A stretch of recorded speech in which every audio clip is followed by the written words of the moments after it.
Welcome back, dude and dudettes, to another wild episode of Send It Mate. We're here to talk about all things hunting and outdoors. And today, we've got something that'll keep your gear running smoother than a dingo's getaway. That's right. Our show is brought to you by High Caliber, the gun and knife oil company that knows how to keep your firearms and blades in tip-top shape. High Caliber is like the secret sauce for hunters, anglers, and outdoorsy folk everywhere. It's like the magic potion that makes your gun and knives happier than a dog with two tails. You know, guys, I've been using High Caliber oil for a while now, and let me tell you, it's the duck's nuts. My rifle practically sings a lullaby when I take it out hunting. And speaking of lullabies, ever tried sneaking up on a deer with a squeaky gun? It's a prime way to end up with no venison in the freezer. You'll be hungrier than a vegan at a bacon festival. Absolutely. But with High Caliber oil, your gun will be quieter than a ninja in moonlight. You'll be stalking your prey with the grace and stealth of a mountain lion. High Caliber doesn't just keep things quiet, it also prevents rust and corrosion, so you won't find your gear looking like it's spent a season at the bottom of a creek. That's right, and for you knife enthusiasts out there, High Caliber has got you covered too. Your trusty blade will slice through anything smoother than butter on a hot biscuit. So, folks, don't let your gear become a rusty, squeaky mess. Head on over to highcaliber.com.au and grab a bottle of their oil today. And if you use the code SENDITMATE at checkout, you'll get a special discount. I say again, use the code SENDITMATE for all your oil slick, stealthy hunting needs. Thanks to High Caliber, you'll be sending it in style and silence. So, gear up, oil up, and send it, mate. High Caliber, the ultimate oil for the ultimate hunter.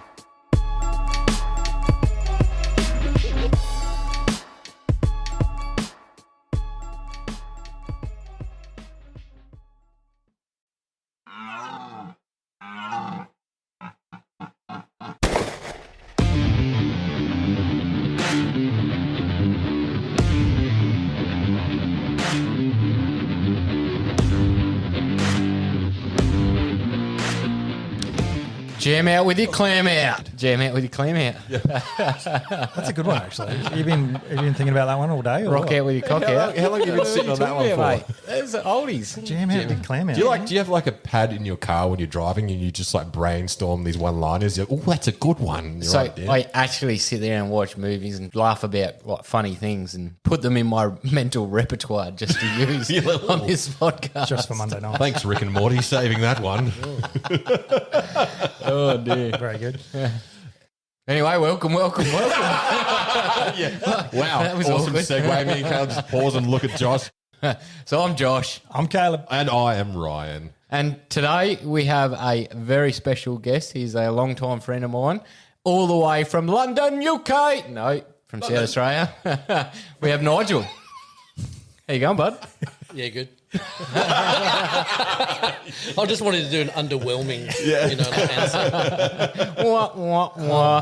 Sound guy, where are you at? Can you make that sound a little more like, flammable when you actually did it? There you go. That's just for you, Josh. It's just delayed in it. It's just delayed. Man, Dude, how long have we been doing this? You got to work on your intros. Pull your game up. No, you work on your intros. Mate, you can't have it both ways. You just said, like, jam out with your clam out was good, and now you're saying work on your intros. I'm sorry, but you can't have it both ways. You can't have your cake and eat it. Well, I think it looks started like out you with can. It started out with being impressed and realizing that it probably wasn't that good, and then now we're like, just pick your game up. Josh. All right, anyway, enough bickering. How about we introduce our guest properly and tell us a bit about him, Josh. Where's he from? How do you even know him? Well, I just introed him. Let's is gonna ask be him these great. questions. He's from London. Nige, where are you from, mate? What, originally or not? Yeah, originally and now. Either Well, or. I've just come from Adelaide, heard this blow before. But originally from the UK, West Midlands. West Midlands. Yeah. Where's that? That's Sort west like, of the Midlands. Yeah. Oh, Go to the Midlands and turn like west. okay. Is that obvious? Yeah, that is. Yeah. Head towards the Welsh border. Good God. Welsh. Welsh border. Welsh. Oh, on the line. Ah, very nice, very nice. Well, there you go. That's where he's from, Caleb. Good country. Thanks. Well, you've covered question one, but I wanted to know how you know Nigel. Right, so I knew Nigel from a few years ago. We got in touch through a mate, and you are the founder of Veteran Hunts Australia. Yeah. And being an ex-veteran, you seem to gravitate around veterans. So I did. I didn't for years. I got to say that probably didn't hang around with ex-mill people for 20 plus years. So you were in the right step, and then you went backwards. Oh yeah, I spiraled out of control. Yeah, shot down in flames. Yeah, so we Connected through veterans. connected through Veterans Hunt Australia. Yep. And then we went on a few hunts together. Yeah, so anyway, we went hunting, and I learned a lot about what Veterans Hunt was doing, which I'll let Nigel explain that. And I like and support what he's doing. Unfortunately, COVID got in the way soon after we met. Yeah. So that put a lot of I guess halts to future hunts that we had planned and things that we were going to do together. But COVID's been a timing disaster, hasn't it? it has. It's terrible. We spent a year thinking about, after initial conversation with a couple of people that I knew, we spent a year thinking about what we wanted from that platform, what we wanted to do with it. Mm-hmm. And by the time we realised what we wanted to do and got the planning into the actual action side of things, COVID hit. Yeah. And so it was like 2 years down the track, we've had a mishmash of what we originally planned, very little of what we initially thought of. We've been able to implement so far. So it's like if we get freedom this year, we've got a lot of things to jump back on, and revamp. Yep. So what would you say Veteran Hunts is at the moment? It's a weird thing to sort of answer that. It's simply a platform to connect veterans using hunting conservation as the probably main goal. Yeah. And interest. Yeah. That's the easy, simple answer, but even that's evolved over time as to, what we needed to address, what we never thought we'd be doing, opportunities that come our way that we just didn't anticipate. And this year, hopefully some of those will come to fruition. Mm-hmm. And they're going to be quite exciting, actually, for hunters. Yeah, beauty. But also for veterans, because it's multifaceted. That if that actually comes off this year, which I think it will, we're going to be working with Indigenous people. We're going to be helping farmers. We're going to be helping wildlife habitats. We're going to be helping veterans, which is our main goal. Awesome. And so when you're helping and assisting all those different things, it makes it so much more rewarding than just getting a guy meeting you and go, come hunting. Yeah. You're offering him so much more to get involved in. It's so much deeper and complicated, and there's more there to learn and get involved in, and more rewarding. So the initial admin group that we're talking about and discussing these things at the moment, every one of them's gone as soon as this thing's happening or we're coming down from interstate, we're going to get involved in that.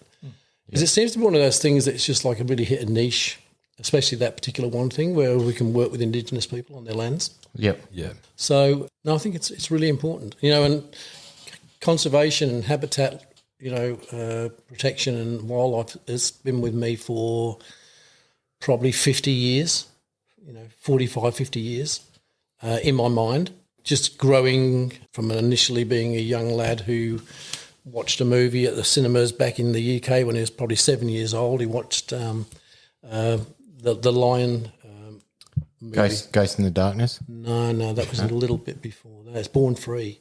Oh, yeah. So if you know Born Free, Yep. that came out when I was probably 6, 7 years old. And I remember my parents taking me to the pictures in England to see it. And I think that was the first thing that made me aware, even at that young age, though I didn't realise, that it was important to look after wildlife. Even then, it wasn't as under such siege as it is now, but it just planted that little seed in there, and it grew from there. I guess watching that, I always thought, even from that age, as I got older and older, I will go to Africa. I've definitely got to go to Africa, Yeah, definitely. Oh, it's one of those things that you I personally feel like it's something that's bigger than us. Like wildlife and nature in itself is its own entity that, to take care of that just seems like it's the right thing to do. It's a long game as well. It is There's a long no game. short term. And it resonates. So it's generational, not a single generation. Oh, it should be more than that. Like it should be people do their best with what they can and what they've got to contribute to in a positive way. It should be a mindset that people have, not like go out and save the whales and hug a tree and that sort of thing, but to have an understanding of it is actually an important thing. The overall nature of things. Exactly right. Yeah, and nature's like huge. It's the biggest thing in the world. We're a part of it. We're removing ourselves from that for being a part of nature. But realistically, that has got the world in such a critical situation with the wildlife and habitat because we've removed ourselves from it. We need to re-engage. And we're responsible, being one of those species that can have a drastic effect on things. We already have in an adverse way. Correct. But we can have a just as important impact on it in a positive way, but we just need to learn how to do that. And that's getting reintegrated with nature and understanding how we fit into it. I mean, a lot of people I hear talk now say, oh, but we no longer, live in that world. We actually buy food from the supermarket. We don't, we live in big cities. We're so far removed from nature that, it really isn't in our mind anymore, but it should be. I think you're right. That's a problem that we're so far removed as a general populace. That we're so far removed from it. Yeah, definitely. Yeah, Definitely a problem. Getting on to the other side of that as well, it's like with veteran hunts it's repurposing a veteran as well, which is a surprisingly good thing. Most people, when they leave the army, they sort of bit bewildered. They don't know what to do. Their sense of purpose is definitely not there. And veteran hunts, something that I could see coming along to these veteran hunts and all the rest of it was it's a place where guys can get together and talk their problems or whatever, or just not talk at all. But it's also with the whole land management side of things, it's repurposing a person, which is imperative for their mental health. Yeah, I think most people join the military, not all. It's never all in everything that you look at, but most people join the military with the idea of serving something, a serving purpose. And when they come out the military and then they're faced with getting a job, and, that might be, a huge task in itself, depending on what you've done in the military or what you've done before, that finding that purpose again in something. And let's face it, yes, there's always a purpose in your family, in your children, in a working life. But to have other challenges and other, challenges in your life that, you're constantly learning. You need to keep re-engaging with new things and challenging yourself and contributing to something. It's like serving again. And, if we can get more people, thinking along the lines of challenging themselves and getting involved with wildlife and trying to serve that purpose, we do need a lot of people re-engaging like that. So, and veterans are the perfect people to do that because they already have that serving mindset, that they're goal-orientated, mission-orientated quite often, and they come out, and let's face it, life's a grind.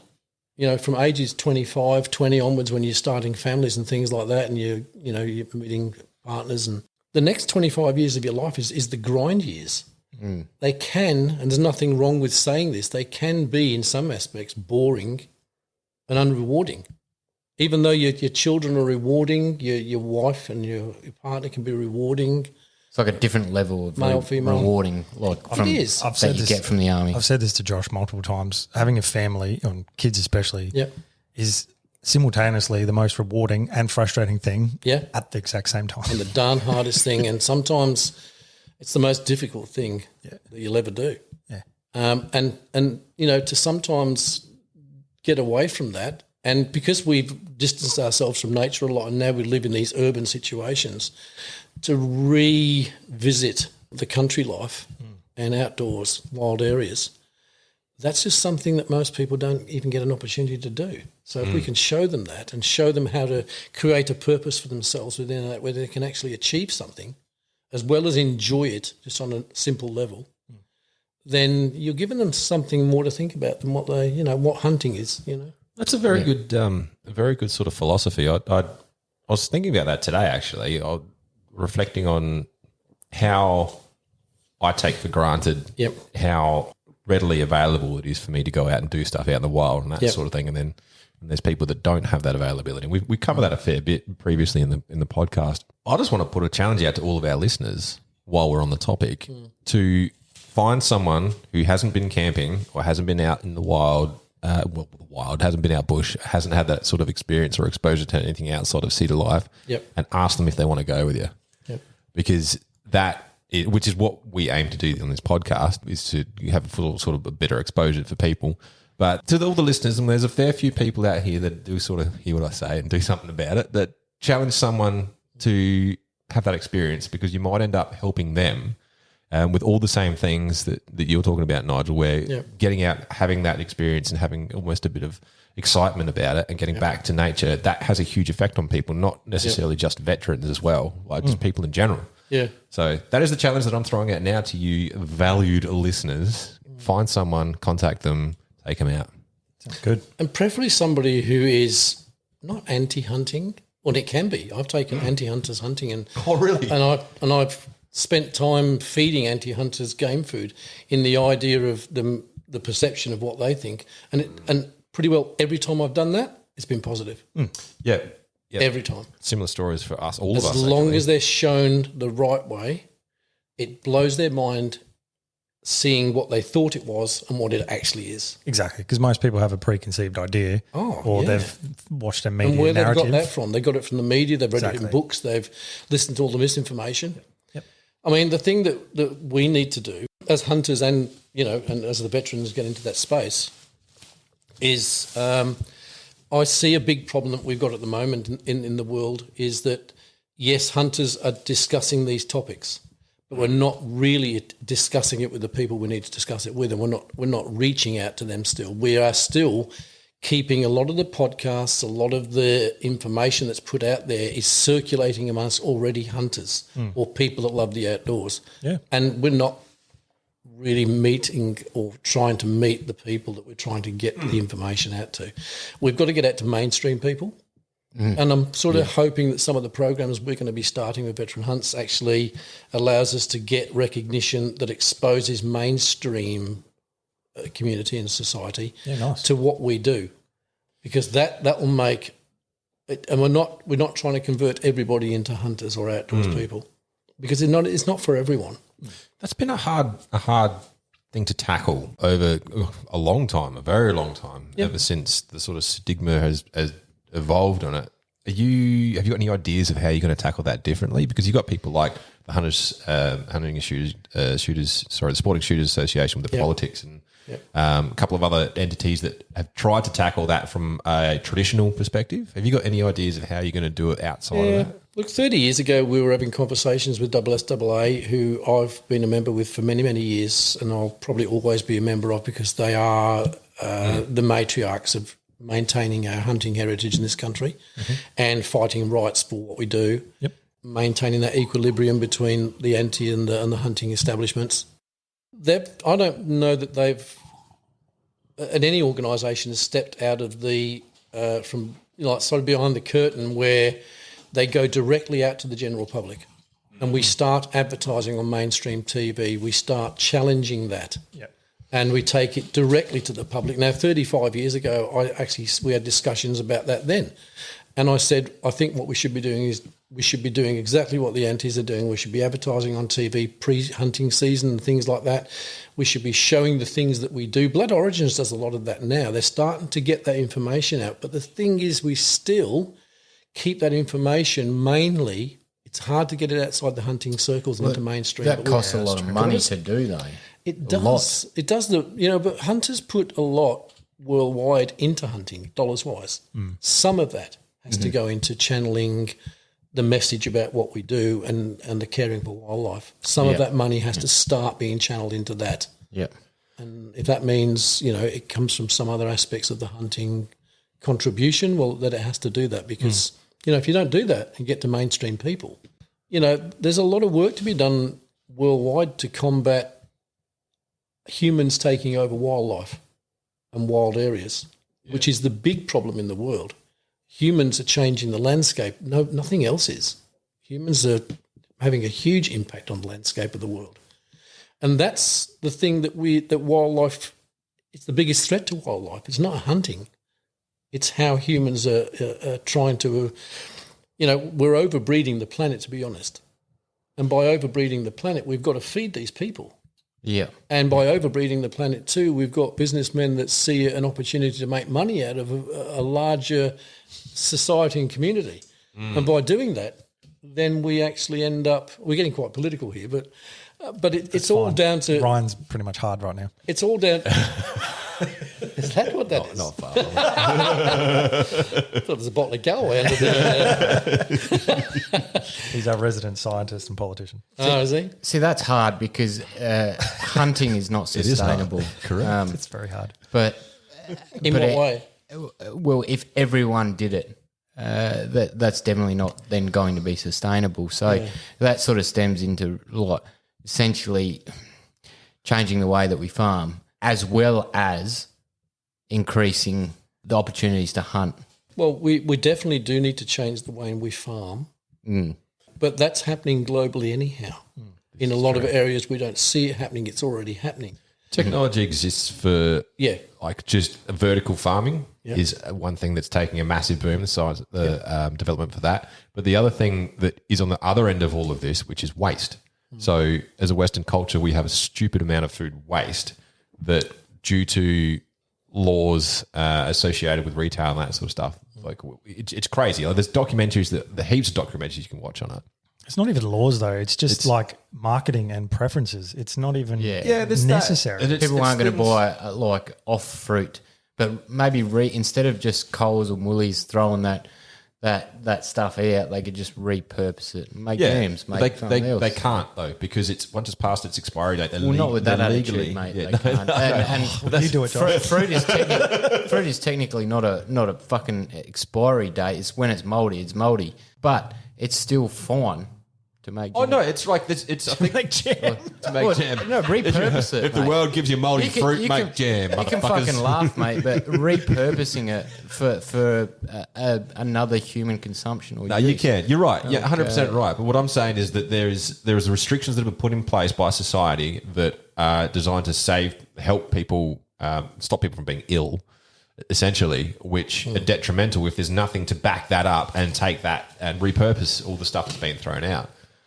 And there's stupid amount of stuff that people can do in their I own think home. Caleb's right. I think it's more just about the consumer. The consumer there is. does not want to buy a mouldy piece of fruit or something like that. So it's cheaper for Woolies to mouldy piece of meat. It's not cheaper. Actually, piece who of misses fruit. out is the farmer because they grow all these crops and then only a select size or shape or colour can actually be sold into the supermarkets and the rest is waste. Yeah, and that's terrible. And then That's stupid. There's some initiatives that try to combat that, like what's it called, the Odd Bunch. I think that is it Coles or Woolies does that sort of stuff. And I always buy that stuff. I'd prefer to buy the Odd Bunch stuff instead of the schmick stuff because because it's cheap, It's you cheap. cheap ass. Yeah, that fits right into my cheap ass motherfucking category. That's all it is. But there's nothing wrong with it. It just looks a bit weird. Are you talking right up my avenue now? Yeah, that's right. No, in this respect, is that one of my jobs is what we do is we build automation lines and they're grading lines for fruit and vegetables. Yeah. And so you'll get a whole heap of spuds arrive and they'll go on a spud line and then they go through a program where they're visually inspected as they go along this production line and they're assessed for size, colour, weight, visuality and that sort of thing and they're thrown out into certain bags. So some of them go to feed the pigs. Some of them, a few of them, the select ones go into the better shops. The others go to other shops. But one thing we've got to try and remember is it's not generally the humans in society that govern what happens. It's business that governs what happens. They are programming us to want to have an orange all year rather than when they're ripe. And why aren't we eating a different fruit when it's ripe? Yep. That's a program that's put into us by business and PR, right? And we've got to get past that and go, okay, so I eat oranges for 2 months a year when they're ripe, and then I eat a different fruit or a different vegetable and whatever. So we don't actually try and grow things in areas where now we've got to provide oranges all year round for everybody on the planet. How are we going to do that? Well, let's wreck a whole heap of land to do it. Let's grow oranges because we've got to grow so many more oranges now, and we've got to grow them all year round. So the devastation on the land and the habitat, the environment is to have that happen is so much more than what it should be. Because if we were regimental about how we should be eating and what we should be eating and how many people need to be fed on a global basis, we grow majority of our food to sell to the people with the most money in the well-to-do countries. and the rest of the people get jack shit and they're starving. Yeah. Now, globally, that's crazy. So how deep do you get into that? There's a lot of things that basically need to change. And first of all, you've got to change business idea about how much money can they make from this, or can they make a decent amount of money and do the right thing by the environment. That's the hard thing, though, isn't it? Because It is. at the moment with the climate that, pun intended, the climate of business, it's not cost effective to recycle most things. It's not, especially like also straying away from food stuff like the building industry, which is where I'm from. There's technology that exists that you can knock a house down, break it up, 3D print it, rebuild a whole new house out of the same materials and have virtually like very little footprint. But the cost for that is phenomenal. It doesn't look pretty but once right. again, It looks fucking sexy. I think it does. Not everyone does. but once again, it's humans that are imposing these rules and regulations on how we look at things. You can have a party come into power and they'll change all their administration and infrastructure, logos, they'll change office blocks, they'll change all their IT stuff, and they'll do that. And then when the next guy comes in, he wants it all to look different because it's not the right colour. Yeah. We're wasteful in that regard. What difference does it make whether your computer system's 10-year-old and it's still working? That's right. If it does the job. If it does the job and the program still functions, but that's not good business because you can't keep selling new computers if people are happy with the old ones. And that's the same. It doesn't have to be computers. It's everything we do. Cars. It's whatever we do. Things are designed these days to have a shelf life, so you specifically have to go buy a new one. But they're only designed that way for a reason. Create demand, baby. That's smart businessing. It is. You really. create a system where you need to keep recycling to sell more product. Yeah. It's not like the old days where things were just built to last. A car lasts 25 years. Jumping back just onto the agricultural side of things quickly, I was listening to a podcast, can't remember who it was, but basically they were saying that this whole push worldwide to go vegan for sustainability is actually incorrect. If we were to change our farms to produce the amount of fruit and veg needed for a global veganism, say, like obviously it's not practical, but it'd actually destroy our soil within 10 years. Now, that's including us pumping chemical back into the soil or nutrients, back into the soil to keep these plants growing. It would still decay our soil, and in 10 years it'd be Oh, shit, the topsoil would be eroded and gone. The traditional way of farming is not the way forward at all for anything. I just wanted to jump back there quickly. You're 100% right. We're talking about sustainability. Even if Jordan Peterson actually talks about this really well. If you had the whole world and got them on a plant-based diet and didn't have any more cows and that sort of thing, it would, because what's required in a farm to grow it, not including just the chemicals and stuff, but the death to the ecosystem that happens to grow the fruits and the vegetables and that sort of stuff. The insects and things. Everything, because everything would just be absolutely decimated. Yeah. To a level that people it's like mind-blowing because we're fucking with entire ecosystems, and these farms aren't small. Like, they're massive because they got to be. They got to have mass produce, and it's like whatever percentage of their produce that actually makes it to the solid market where they make their money, like we were just talking about. So I think this people just, I think if you don't know, go Google it and find out exactly what is in it. There's a real topic that's a no topic in the world, and it's we love those. The topic is population control. So we talk about population control of everything and the management of everything, but we fail to consider and talk about the population control of humans. Unless you're in and China. the management. Yeah, of unless you're humans. That's controversial. One child. Like, You know what? Do you think isn't it two children now? It's two children now. I don't know. They No, took away the one-child policy. The one didn't child's light is no longer. No, it's no longer the policy. But the thing is, they may have been light years ahead of their time, or maybe they saw the writing on the wall. But could you see Western society accepting that? Well, the alternative is to see Western society not existing. But once again, that's a long game, and Western society is terrible at looking at a long game. Yeah, well, exactly right. If you don't look at a long game, there is no game. We're entertaining all the wrong things at the moment, Josh. Like, Well, we we're might be, focusing but all do you the- think it's gone so too far our culture has gone too far where that would be unacceptable to do, and it just would not happen without some form of We're as a society, we're caught up worrying about people's pronouns and what gender they are. Like, how are we going to get to telling people that you can't only have one kid or two kids? Like, I don't think it's going to happen anytime soon. I don't. So how do we tackle population control? It's, I think there needs to COVID. be, there needs Make to a be disease and serious If spread you it. wanted to do it as we do everything else, you'd look at the sustainability of the planet, on how the planet can actually survive and continue in a well-constructed manner. You know, like what can we provide for all species, not just humans? And then humans then have to integrate back into that sort of that scheme of things and go, well, you know, there's 8 billion people on the planet.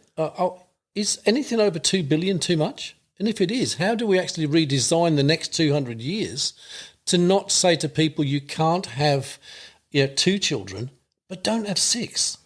I still see families with 6 children, and I virtually want to go up to them and grab their fucking ears and shake them and go, stop fucking breeding. But that, I think there needs Have to you be a not bit of noticed- perspective put on this. So the biggest problem with population, the biggest population problem is population density. And it's not like the whole world's crawling with humans. So what we've done is we've tried to condense a stupid amount of humans into one space.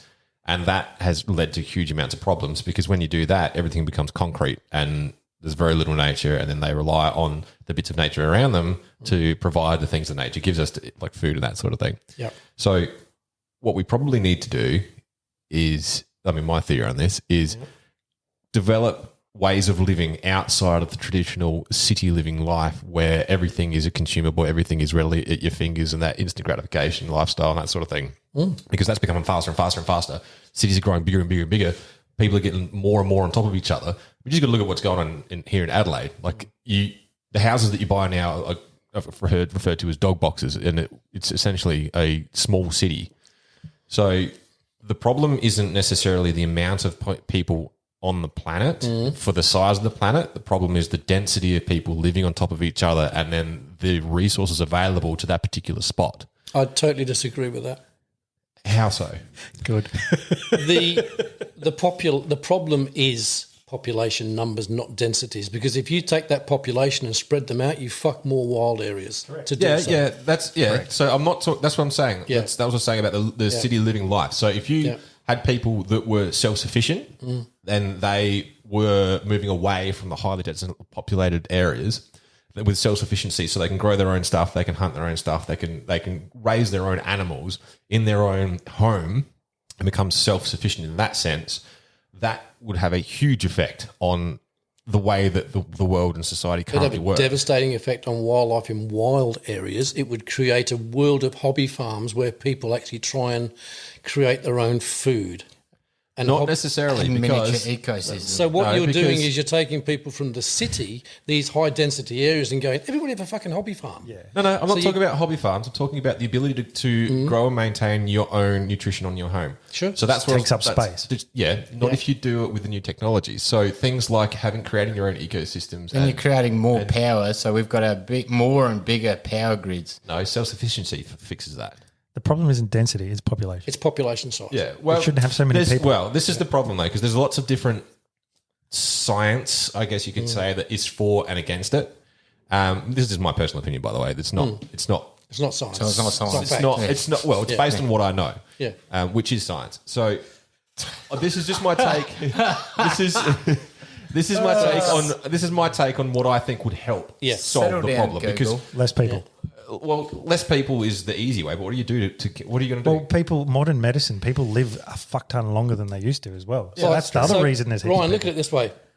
You have a bunch of elephants in one part of Africa. You go, there's way too many fucking elephants here. Let's spread them out. Yeah. You're spreading the problem further wider across that continent. And then you produce more elephants because there's more land for them to be on. So All of a sudden you overpopulate the planet with elephants, which they do in parts of Africa. There's a big stink about people saying elephants are almost extinct. They're actually, you have to cull elephants in parts of Africa because there's way too many of them. yeah. No, I Same get with that. I get what you're humans. saying. There's so many humans in certain places. We really should start to cull the humans. The problem I think we probably need to define how much room one human needs to survive. Because the concept of traditional farming and the concept, like because you're using traditional concepts of human population to say, let's spread that out, you still got the same problems. Yep. But if we can define how much space one human would need to have a satisfactory existence, then you'd be able to figure out. But you're how going that to would live in work. a world where you predetermine how that human exists. That's what I'm saying, though. That's the hard question, though. In order to go down Whereas the road that I'm saying, there are people that want to be vegans, and I'm all for that. And there's people that want to be meat eaters, and I'm all for that. And there's people that want to live in the cities, and I'm all for that. And there's people that want to live in the country, and I'm all for that. People that want to live out bush, I'm all for that. People that want to live all different lifestyles. The only way you'll allow all those people to have those alternatives and those options is to reduce the population size and say you can all have what you want now, but you're not going to impact these wild areas because they'll stay wild areas. We don't need to infringe on them. or we just build vertical cities. Well, we do that in the cities and they're horrible. I wouldn't live there. Yeah, that's what I mean, though. So, what are you sacrificing? Your quality? Don't forget, though. Life, or Don't forget, if you don't reduce the population size and you build vertical cities, you're increasing the population numbers and we've got to feed them. And that's when business sees an opportunity to go, let's clear that land of all that wildlife and we can feed these people in the cities. Let's have more people living upwards towards the moon. And we'll just keep supplying them and make more money. I don't know what these people do with the money, but they're fucking the planet. You're just if, centralising all if the all people those to people one were set area. self-sufficient, though, and they could grow their own, There's food. not I know. room for This is a there's not room for hypothetical. 20 billion people to be self-sufficient on this planet, but there might be room for 2 billion to be self-sufficient. See, I would disagree with that. I think that self-sufficiency is definitely the way forward as far as population control and, well, not control, probably population management in terms of economical benefit and wildlife benefit goes. I think that's definitely a huge part to play in the future of the human race because it takes it first of all, if you're self-sufficient and taking care of yourself, your waste gets drastically reduced. If you're not having a rubbish bin out the front that magically takes everything away, and you don't have that. I mean, while it's nice, but that's a huge contributor to. My gosh, that's just another lead-on effect from our impact on the environment. Your waste gets reduced. You're planting crops, well, small time like hobby, not necessarily hobby farms, because you can grow enough produce for one person to be supplemented for meat quite easily. And then a small family, again, quite easily if you start going vertically with your garden beds and have the appropriate technology for that. I think just the overall effect is positive. So, But what's going to be easier? What sort of world are you building there? You're building. I've got this massive picture You're of building science fiction in my utopian mind. You're society. building a metropolis that lives upwards and never sees the things we see. They never go out into the wild and see great, vast, wild areas. It would save. Like I believe that would save the wild areas, and then it gives the opportunity for those who do live in those environments to go and see them. Whereas population control would be like, what is an appropriate number? Like, pick it. So you're missing And a then what do big you do? thing here, man. Like all these little things that you're talking about takes a lot of time. Like an astronomical amount of time to plant things for an entire year to feed a family, to grow beef or meat for an entire year to feed a family. What are they doing for a job and how are they getting an income? I know that's why I said at the beginning of the conversation, I said hypothetical. It's not going to work. And then you have greed, human greed on top. Then you have your neighbour has more because they put more effort in. So you're going to create divide in community. You've got disease. Disease will spread like a motherfucker. If one hobby farm that you're talking about doesn't do the inoculations that it needs to or whatever for its meat, that's it, boom, disease. And then instead of disease just going rampant in one small area, it spreads. It spreads like a chain fucking mail. That's assuming that they're in. No, these close things are all proximity foreseeable each to other. know. No, And I understand see- what you're saying, but it's the concept that I'm talking about, not the validity of the idea and whether it could work in real life in real time. I'd say it's something to work towards that would be a contributing factor to helping resolve the current issues that we've got. I'm not saying, let's do it tomorrow. Yeah, look, no, I get what you're saying. And look, I don't think we can just start fucking pulling 100,000 people out of a city and cap them in the head for population control. I don't think that's going to work either, and I'm not for it. So, but I'm that's too time consuming. too many Not bullets, very man. cost effective. Think about the carbon that we're going to make in producing that ammunition. Oh God, no! I But couldn't give a think fuck. about the fertiliser we're going to create with them grinding all these people up. Yeah, that's true. You know, But Self-sufficiency farming, my friend. well, I tell you what. either way, there's definitely an issue here. Yep. Not to say that either one is right or wrong, but maybe a little bit of population control and saying, okay, I only have 2 kids. I did read somewhere that for a civilization to sustain itself, it has to have a minimum of 1.6 children to every adult for that civilization to keep growing and Growing. Growing. oh, Was it yeah. just to maintain population levels or to have it grow? anything under and it would not maintain it, that you'd end up dying out. To maintain its current population. Yeah, That makes- 1.6. Yeah, because that would account for deaths, like unnatural deaths and that sort of Our thing as well. biggest problem is going to the population and going, for the next 200 years, people, all you young people, maximum you can have is between 3 families, 4 children. Work out how that's going to work amongst And you. then there will be riots in the fucking street. It's not going to happen. There's no way But anyone would. Having said that, Yeah. this utopia that you're talking about as well is not possible. It's not utopia. It's not just a possible, concept but- of an idea of the way of living and the positive. Well, that impacts it idea has. as well. Then it's the same. They're both. I'm getting this vision Maybe- of the ships where they ship sheep and goats overseas, and these ships are multi-story like cattle trucks. And the top sheep And I'm shit. seeing this is how we're going to live, but these are going to be our individual little farms. And this is starting to really worry me. These ships can circulate the planet and just live. They don't even need to live on the land. They can actually circulate, and you can have your own hobby farm on it. And all you need is 1 goat, 3 cows, 5 sheep, and a ram. And a wife that can cook. Oh, no, this is why we're going to populate Mars. Didn't you know that? Yeah. We can Wah, send wah, home. wah. Come on, sound guy. Fuck. You know, I think it's a valid discussion. It's a topic that, for various reasons, society won't want to look at it. The uptake is going to be terrible. And the only thing that'll change that view on from society is what's coming in the future as a result of not wishing to do that. So yeah, it's going to be a knee-jerk reaction because of something that we've caused that we're going to have to be forced to do instead of seeing. People are too comfortable. It's going to have to be a catastrophic event to just Definitely. kickstart people into maybe like a Russian invasion. I mean, in 50 no Ukraine jokes. In 50 years' time, if we don't address the current situation with wildlife and habitat, we won't have wild animals. The only ones you'll see are in the zoos. Correct. Now, I don't want to see that. Bloody oath. And if we've got to manage human population to make sure that that doesn't happen, well, I've got no problem with that. But I mean, that's just me.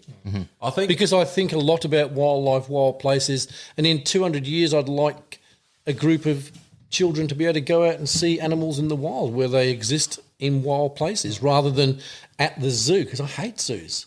Zoos aren't where animals are supposed to be. Well, it's fake. Yeah. Yeah. It's Kruger fake. National Park, if you've been there, is a zoo with bigger fences and more wider open, right? It's not animals in the wild where they should be. Yeah, it's sort of like, but it's the fake version. Yeah.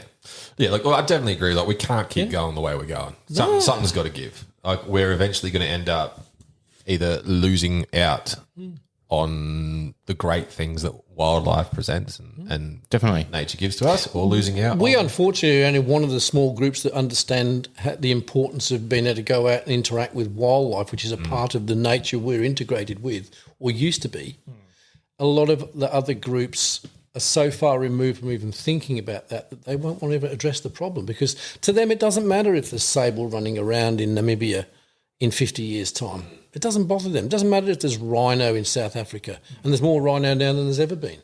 Yeah.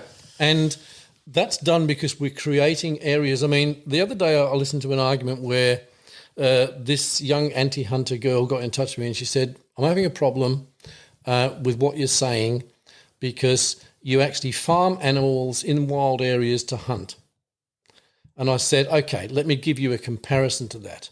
we continue to do that and we take, 0.1% of that population of each species to pay for the existing wildlife and habitat areas in the future, or we rip all of those animals off the land, allow humans to do and business to do what they really want to do, and just fence it all off and put cattle and sheep on and goats. Do you want to see Africa and any other native place to go out and see what used to be there and see goats and cattle and sheep? I don't. And that's the bottom line. Yeah. We over-farm Australia. And I did a post a little while back that said, and they took it off Facebook. I posted it and they took it off straight away. And it virtually showed feral species in Australia having the most detriment to the land. And at the top of that list, I put cattle and sheep. And then I listed down the different species like deer, goats, rabbits, and all that as well. And the reason I reckon they took it off was the fact that I would upset a lot of farmers by putting cattle and sheep on there. But we have cleared more land as humans in this country and across the world to put sheep and cattle on to feed the hordes of people that keep breeding like crazy in cities to grow up and eat the food that comes from these places we've raped. This is the other thing that you're talking about is sheep and cattle. Cattle not so much, but sheep eat the perennials down to the crown. So they'll destroy any grasses that are growing to the point where they can't regenerate, right? Cattle, I don't know if you know, but there was one stage in Australia where there was that many cattle in Australia and they were shitting everywhere. The shit didn't have enough time to break down, and we actually had a huge plague of flies. And the dung beetle was actually introduced into Australia.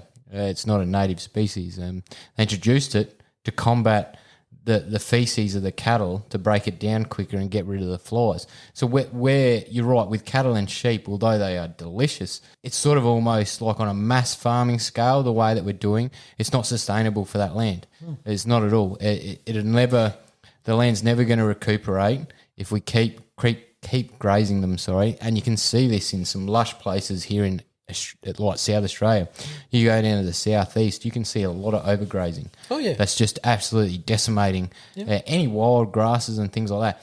Not to mention the amount of land that we've cleared to farm. It's astronomical. I hunt a place in the hills, and for years that area was it's still owned by the same people, but they actually managed it themselves, and they put a certain amount of sheep on there, a certain amount of cattle, and that was the most lush. It looked like improved pasture, that place. The deer were thriving. Everything was in balance. There was enough deer, but not a ridiculous amount. Obviously, it wasn't damaging the environment. They leased it out to a farmer, and a farmer that's got other sheep properties. He brings in 3 times the amount of sheep that he should have on there, and the year later, after that summer, I've never seen that land as bad. We don't have a mentality when there's money involved to actually think of the land. We think of the dollars we can make from it, and that's the problem with letting farming make their own rules. Rather than rules be imposed on them. But then it comes back to the point where, okay, if you're going to impose rules on restrictions on how many farmers, where we farm, the amount of produce they produce, that has to be relative to the population size. So population size is important, because when you start regulating food production, it has to be in proportion to species. You know what I mean? And that can be any species. It can be any species in Africa. All the different animals eat different parts of the environment in Africa. Browse, graze, whatever, right? Different parts of grazing, different parts of browsing. Those species all together, combine to create an environment where all those species eat and thrive off each other's, what they do to the environment, how it recuperates. When you bring sheep and cattle and goats and things like that in, and you bring in the numbers, and farmers generally think, how many can I put on there? What's the maximum I can They're running a actually have on business. there? They're not running a fucking wildlife conservation. Sure. They'll put over, because when these farmers are typically owned by say one holder, one business, one owner. They buy the next lot of land instead of. They're just going to use what they've already got to populate that next plot that they buy. So they realistically, in a real term, they'll actually restock or they'll keep a lot of their lambs or calves and things like that they're producing on their land they currently got, so they don't have to buy more. They take a dive for a year and they're growing their own. That pasture that they're growing this stock on is then overgrazed by at least 50% just to restock the next plot of land that they're growing. And the thing is, it doesn't stop there, because then obviously their profits are going up exponentially when they get rolling.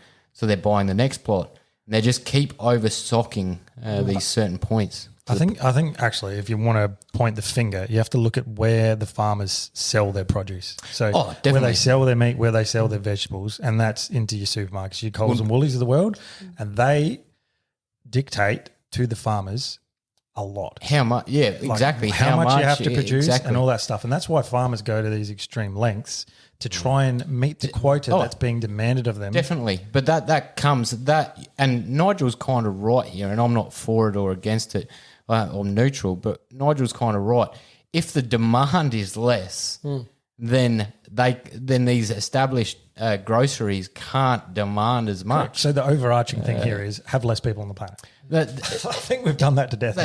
That's kind of, Nigel is kind of right, but doing I that, agree. that's With every problem you've got in this world and everyone that's created, there is a line of finding out the bottom line that fixes all those problems.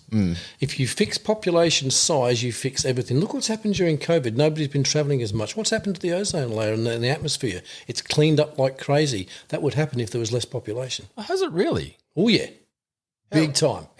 Where is that? When they're looking at the satellite images of the world's pollution in the cities and that, because people haven't been driving and haven't been travelling as much because they've been in lockdown, that the atmosphere has been improving like crazy. Well, that same thing would happen with less population. And it's exactly the same thing with the pollution as it is with food production, with everything else associated with it. Reduce the numbers of people but for some strange reason, we don't have a problem with managing wildlife populations. We understand that, but we don't understand, because we think we're actually not part of nature. No, I think the difference between us and nature is we have a greater consciousness, emotions, that's what makes morality, all that sort of thing. So we don't use it. I think as an individual, we struggle to understand and control it. And I think that that is a contributing factor to everyone's. What you're talking about is a small group of people making a decision that will hugely impact everyone else. And it's not the way that our culture or society typically works when you're talking about people's ability to have children. So if you're like, that's like the natural thing of the world, like with animals, with humans, with everything, like reproduction is like the basic instinct that everything has. If you're talking about controlling that, I think it's a different kettle of fish to say. I wish I had a snore sound effect right now. But hang on. But let me just say something. I agree. I understand what you're saying there. Yeah, you understand what I'm getting at. I do. with that. But then if we as humans were made to face the problem that species have when they're let rampant to do that, like breed and breed and breed, when millions of ducks die because of overbreeding, what would happen when we watch what happens to humans when they show it on TV, where there's countries where millions of people are dying through starvation because we can't feed or water them? They do it now. I know that. And what do? We go, oh, that's not right, is it? Because they're humans. Yeah. Yeah. Well, that's what happens with overpopulation with species when you happen. So what we do with species is we go, okay, let's manage the species. Well, look, that's not happening anymore. It's actually working in harmony. People say, yeah, that's not right, but they don't actually do anything about it because it's so far Hunters do. removed from them. No, I mean like in terms of like watching general like people. Yeah. It's so far removed from the individual's experience that they go, oh, that concept is bad, but they don't actually understand. That's happening over there. Yeah, they don't. And that is one of our them. jobs, to get the information over about management of what we manage with wild areas, wild species, and then say, listen, you see where we're heading as a population, what we're doing to the planet. If we only incorporated some of that management within humans, we would watch the place improve rather than deteriorate. And then if you went to the average person and took all the smoke and mirrors away that you'd get from the media and the businessmen and the politicians who would be dead against all that, because they're a vested interest in the opposite, then if we can get that message across to the average people, we're talking 80% now of the general people, either end of the hunting, anti-hunting spectrum, if you can influence 80% of the people to understanding how that is, we might be able to make a change. And we may be able to bring awareness to what the situation is and what will make a difference. I disagree. I think Jesus Christ. I do. I just don't think you can't say to someone, stop having kids. Like, No, you're not saying that. You're saying, how about this? Is there a future for your children in the current scheme of things, or are you willing to have 1.5 children right now? doesn't matter. People are going to have kids. Like, no one's going to make that decision. I've seen natives in Africa have many children because they know that if they have 12 children, 3 will survive. But we are not actually in that situation when we produce food for ourselves. We don't need to populate like that to worry about having large numbers of people. We also have a means of stopping that happen. That's true. And controlling that too, which you can still enjoy all the fringe benefits of trying to make it happen, but not actually overpopulating the planet. So you worry there, Ryan. Don't worry. Can we just put this to a vote so you can stop arguing? All right. No, we're just having a conversation, but you're right. Let's move on. We are. How about we We're hit now- this- Caleb's champing at the bit here. Look, Go on. chomping at the bit, sorry. I'm champing at the bit. Caleb, what's question 2? Yeah. Good God. Can you fucking give us an easier question for question 1? Fuck me, man. Well, Josh actually prematurely ejaculated question 1 at you about an hour ago. Well, no. You asked where he's from and things like that. So, sorry, no. Question 1 is question 1. No, I asked him where he was from before we started. And you know what? This problem doesn't stem from the West Midlands Yeah, it's where I come because of- from. This is a global thing, all right? Well, back to where you're from. How long have you actually been in Australia and why did you come I here? came here when I was 10 years old. So I've been in Australia 52 years. Very nice. What made you come across? Your parents, I'm assuming? Yep. Very good. Better life. You're 62. Yeah. Doing all right for 62. You thought I was 72 the other day. Yeah. That's right. You goddamn fucker. You're so vain. All right, well, Sitting there muscly and good looking and don't Hey. pump him Oh, up. Jesus Christ. He's work going to have for to it. walk sideways out the door now. His head getting so fucking big. he can't do that. Not with that Create the erection. doorway. All right, well, let's keep the questions rolling and we'll get to better know Nigel, Yep. the man behind Veteran I Hunts. think we know him quite well, now, we- man. We, Well, you know my stance on population. we know some of his You faults. have to give up half a kid now. And we all know that, which one that we'd choose if you had to give up half a kid. Yeah. 1.6. That's all you're allowed, mate. You're referencing Right. Caleb's got I don't know tongue. whether this is appropriate, but if you had to have 1.6 children, is it the boy or the girl that you have that can end up with no arms and no legs? See, Josh's was his parent 0.6 of a child, which is why he's a little bit stunted in some He's a few croissants you short of a say- continental breakfast. He's a 0.6, which is why he's short and not quite there. By God, you got a new nickname. 0.6. Can you go get me some ammo? I mean, That's all right. 0.6 I'll take it. to fill you in, he's actually he has a favourite of my twin. I've got twin girls, and he has a favourite, so he just pretends the other one doesn't exist, basically. And you have 2 kids? Yeah, exactly. What the fuck?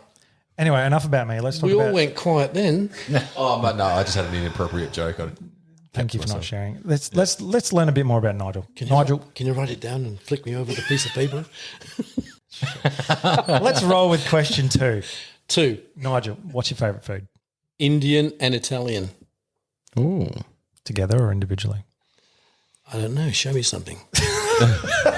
It's going to look like dog shit. It's a wicked papadum lasagna. I've never had a curried lasagna, but, you might be able to knock someone up quickly. Make that- you yeah. a bolognese roast. Caleb can't cook. He's only just figuring out rosemary goes with steak. One week it's Indian, the next week it's Italian.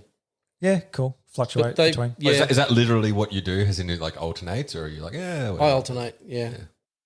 Nigel, what was your first job? First job, working in my parents' supermarket. There you go. Is this where you developed your thoughts on population and where food comes from? Fuck me, there are a lot of people buying apples. There's not enough apples. Fuck, we're getting rid of a lot of waste here. Should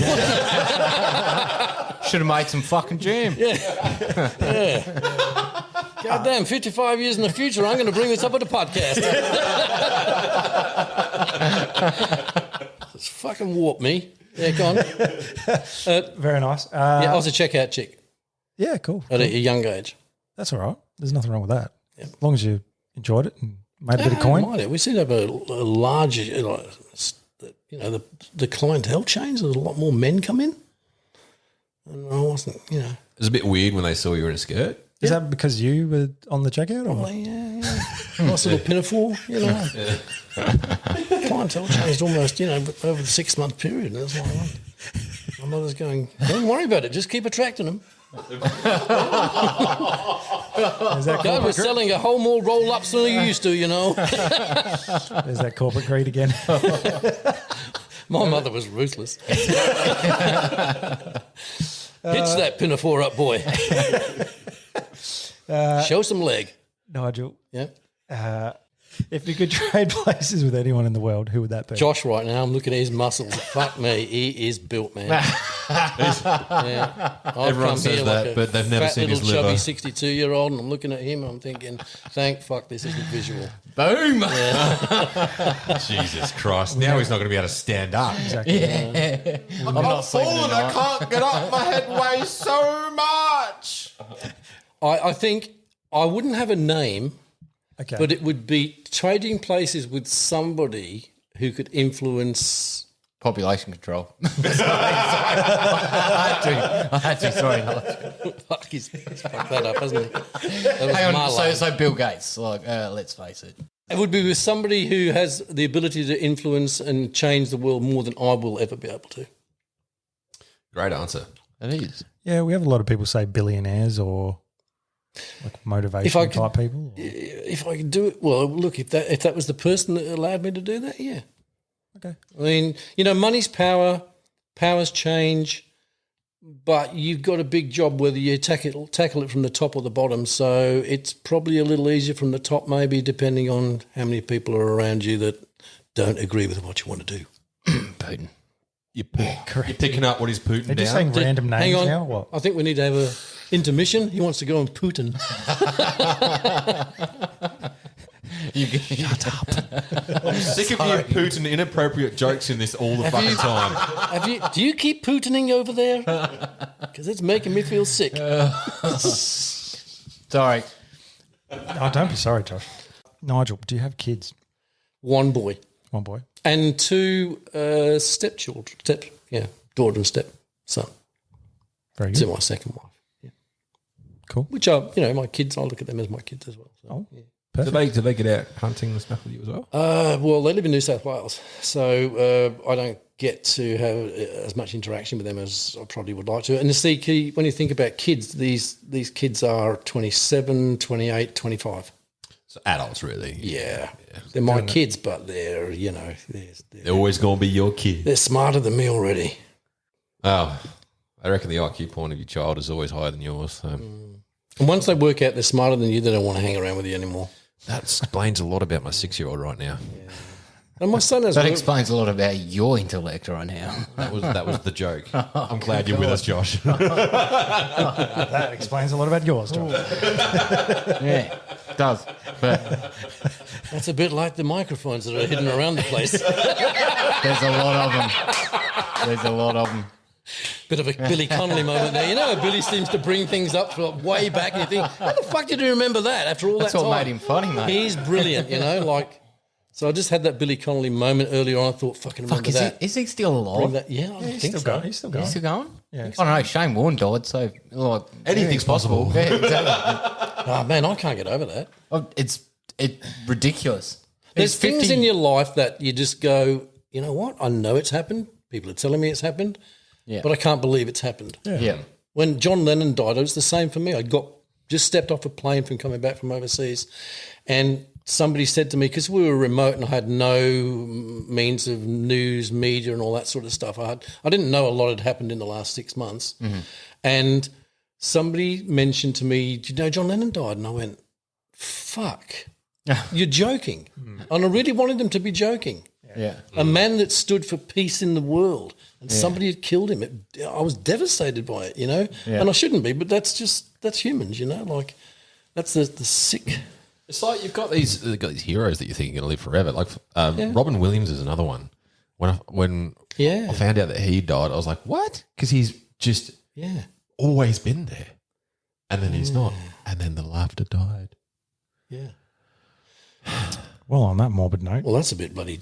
Yeah, it is. very Say morbid. something funny, Caleb. What's question 4? The funny thing about question 4 is it's actually question 6. What's the most dangerous thing you've ever done, Nigel? Fuck. Really?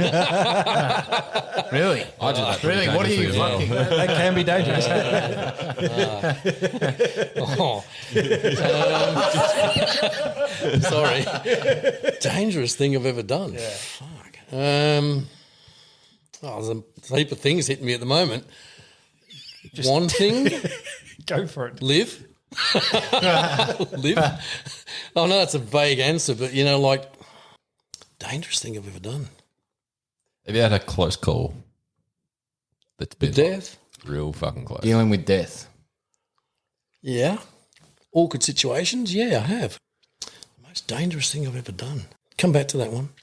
Okay. I'll do a Billy Connolly thing. I'll come back when you go, and question 10 and I'll go, climbing. You'll go, what the fuck? That's not even the answer. On top of the missus. We could narrow it down actually. Like we could Dangerous. be more specific and say the most dangerous thing you've done whilst hunting. Has there been any sticky situations? Probably climbing without ropes in places we should have had ropes. Yeah. It's pretty dangerous. That brings back, apart from chopper flights into really hairy places, flights into places, really hairy places that, you just think, fuck, man, this guy's a nutcase. We once flew into Fiordland in New Zealand and we're going towards this, like, chasm between these two mountains and it's got narrower and narrower and I'm thinking, see if I can realise this plane's wider than that. And at the last minute, he turned it on its side. We went through the gap. He hit like downwards motion. We went over the crest of this waterfall and plummeted down to a lake below. And I thought, fuck me, that's pretty clever. And I thought, but that's pretty dangerous. Good thing you're wearing your brown pants. Yeah, I had no control over that. So I wasn't in control of that, but it was pretty dangerous. Yeah. Yeah, but there's been lots of situations like that. So, that's not the most dangerous, but death's death. True. So any of these things that I could probably bring up, I'm going to die doing, but I think one of the best quotes we've had on this podcast in terms of death is you can't get deader than dead. no. So And don't be scared to die because it'll stop you doing shit. Yeah. Caleb, Yeah. There's many times let's live by. I've Since the quad bike accident of 2000. Yeah. When that fucking 19. tiddlywink hit you in the eye, man, that was pretty fucking dangerous. You could have lost an eye there. And the what? Tiddlywink. Do you know what that is? I know what. Yeah, I know what it is, but The little discs and you go clip and they fly at each other. You know what I mean? You've got to get them in a circle and things like that.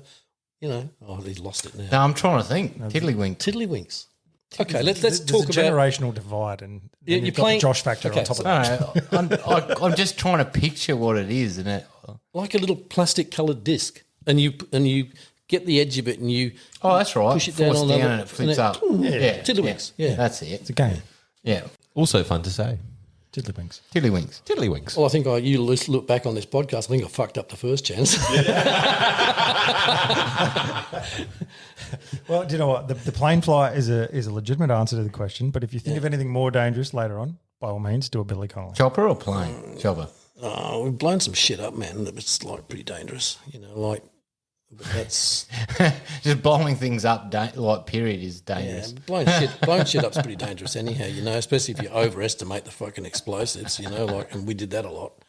So So much fun, though. You want to I think you need to tell them that you're an engineer. sometimes you end up fucking wearing the shit you're blowing up. So it's engineer. Yeah, they don't know you're an engineer. Oh, okay. Yeah, in the army. One of my jobs is blowing shit up. Oh, okay. There you Because go. when you say engineer, I'm like for what? You're like, oh yeah, I'm just a structural engineer. I like to blow things up. Well, we're combat engineers. So Yeah, combat that makes engineers, more sense. mine warfare, booby traps, mine warfare, what else? The Bang Gang. Yeah, the bang gang. Yeah.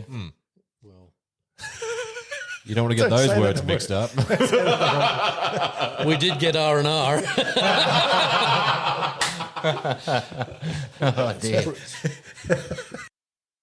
Nigel, Yes. what is the best piece of advice you've ever been given?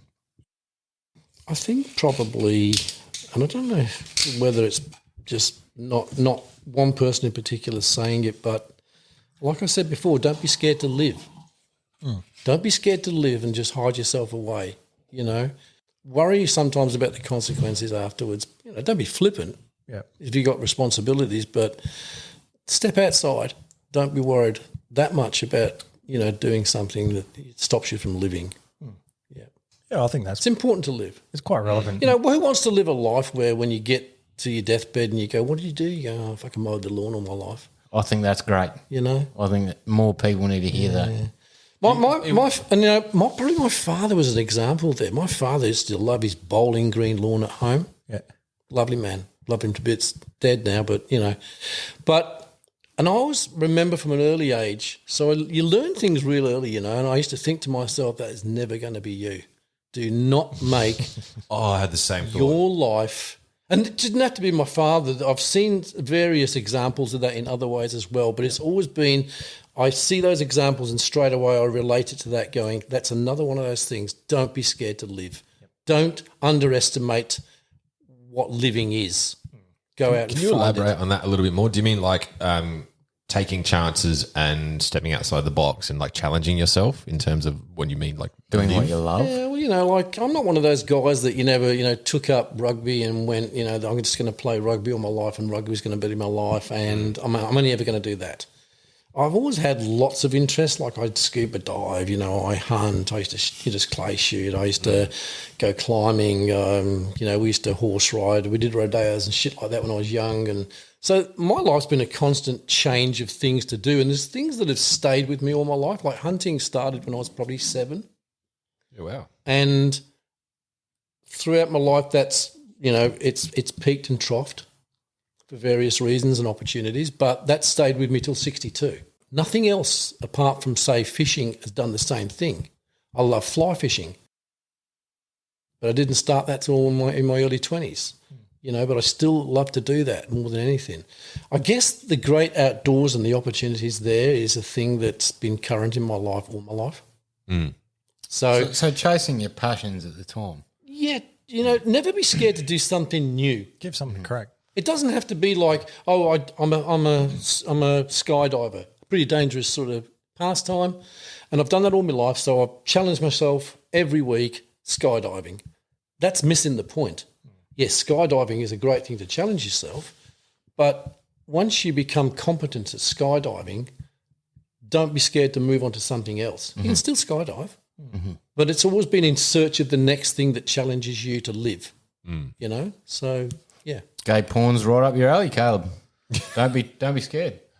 How do you know he hasn't already lived? I said don't revisit things. You got to stop auditioning You know, for so- the part, Josh. Yeah. Like, you've got the part if you want it, man. Man, sat there in that little tank top, that's pretty appealing. You got your nipple out every 5 seconds, like Stop flexing those chest muscles. I can't help it.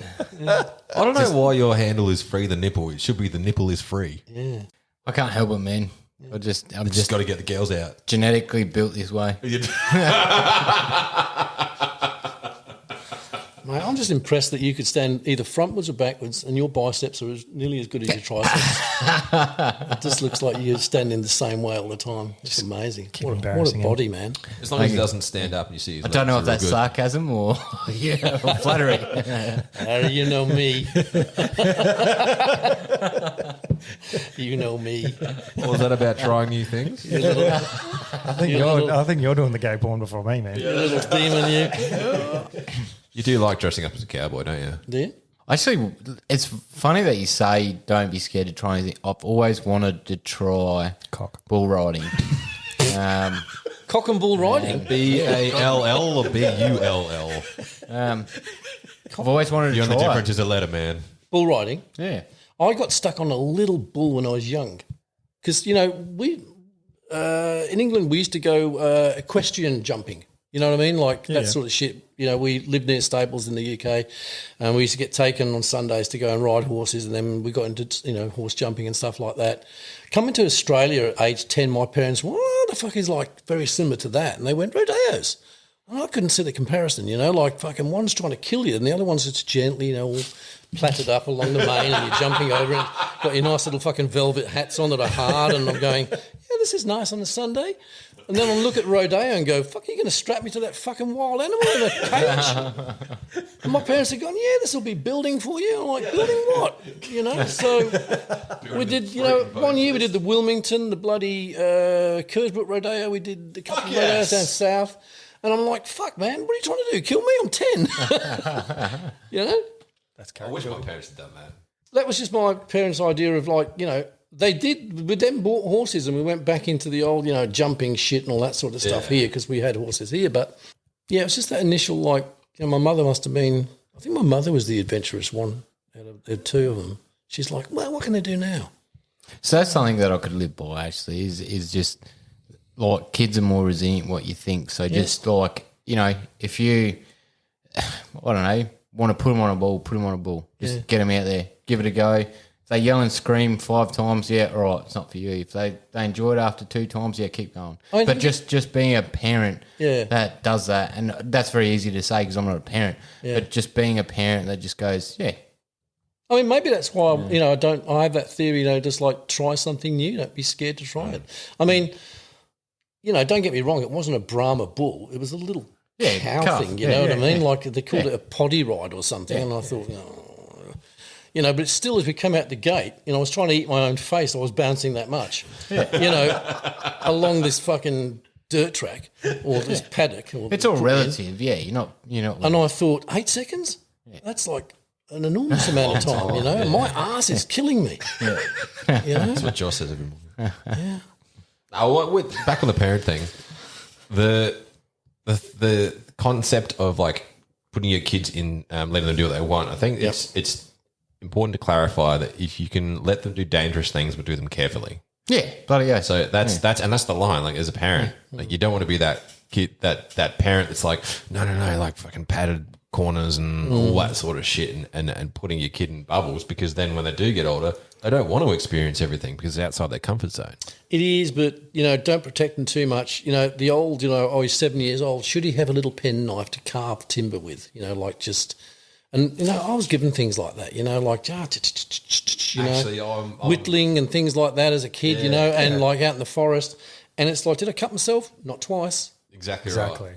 So don't be scared to let them live.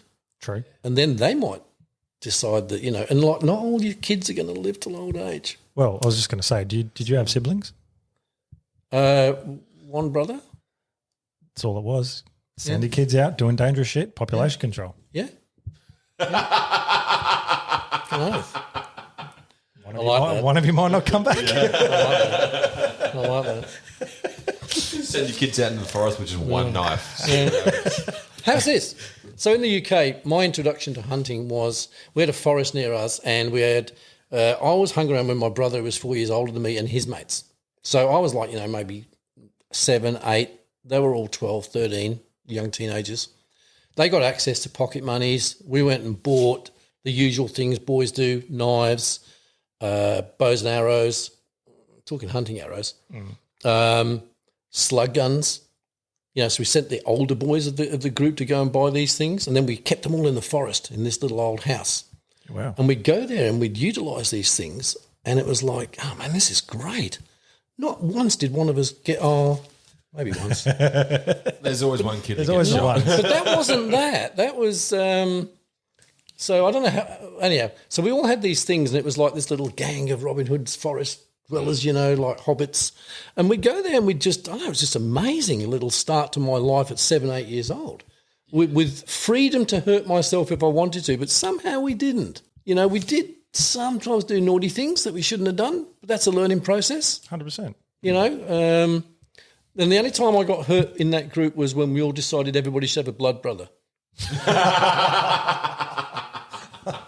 My brother, fucking sadistic as he was, with no idea of looking out for young brother, decides that I'll do him, So we've got these broken bottles, bits of broken bottle off the floor, and he's gone, right, who's your blood brother? Oh, my mate here. He's going, right here. So he grabs my hand and he cuts across it. He cuts right across the veins on the top of my hand. There's blood pissing everywhere. He's gone way too deep. Yeah. You know, so I've gone home to Mum going, "Oh, I hurt my hand, Mum." She's going, "Look."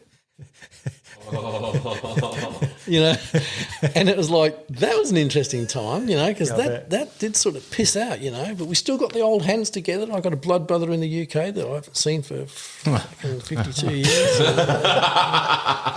Yeah. So, I like it. No, that's good. That's how kids should be. yeah.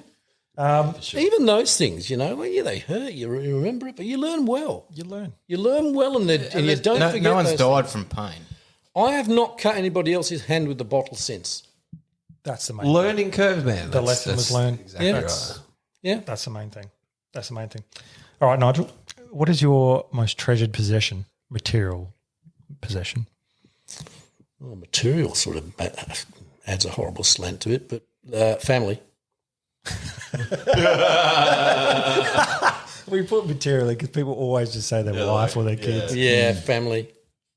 But, Most treasured thing is my family. Yep. No, that's fair. Other than your family? If you were going to pick an item. An item. Yes. Treasured possession. I'm not a really materialistic person. I always have the opinion, and it changes a little bit every now and then. I buy a few guns and a few knives. I go, oh, I absolutely love them. Yeah.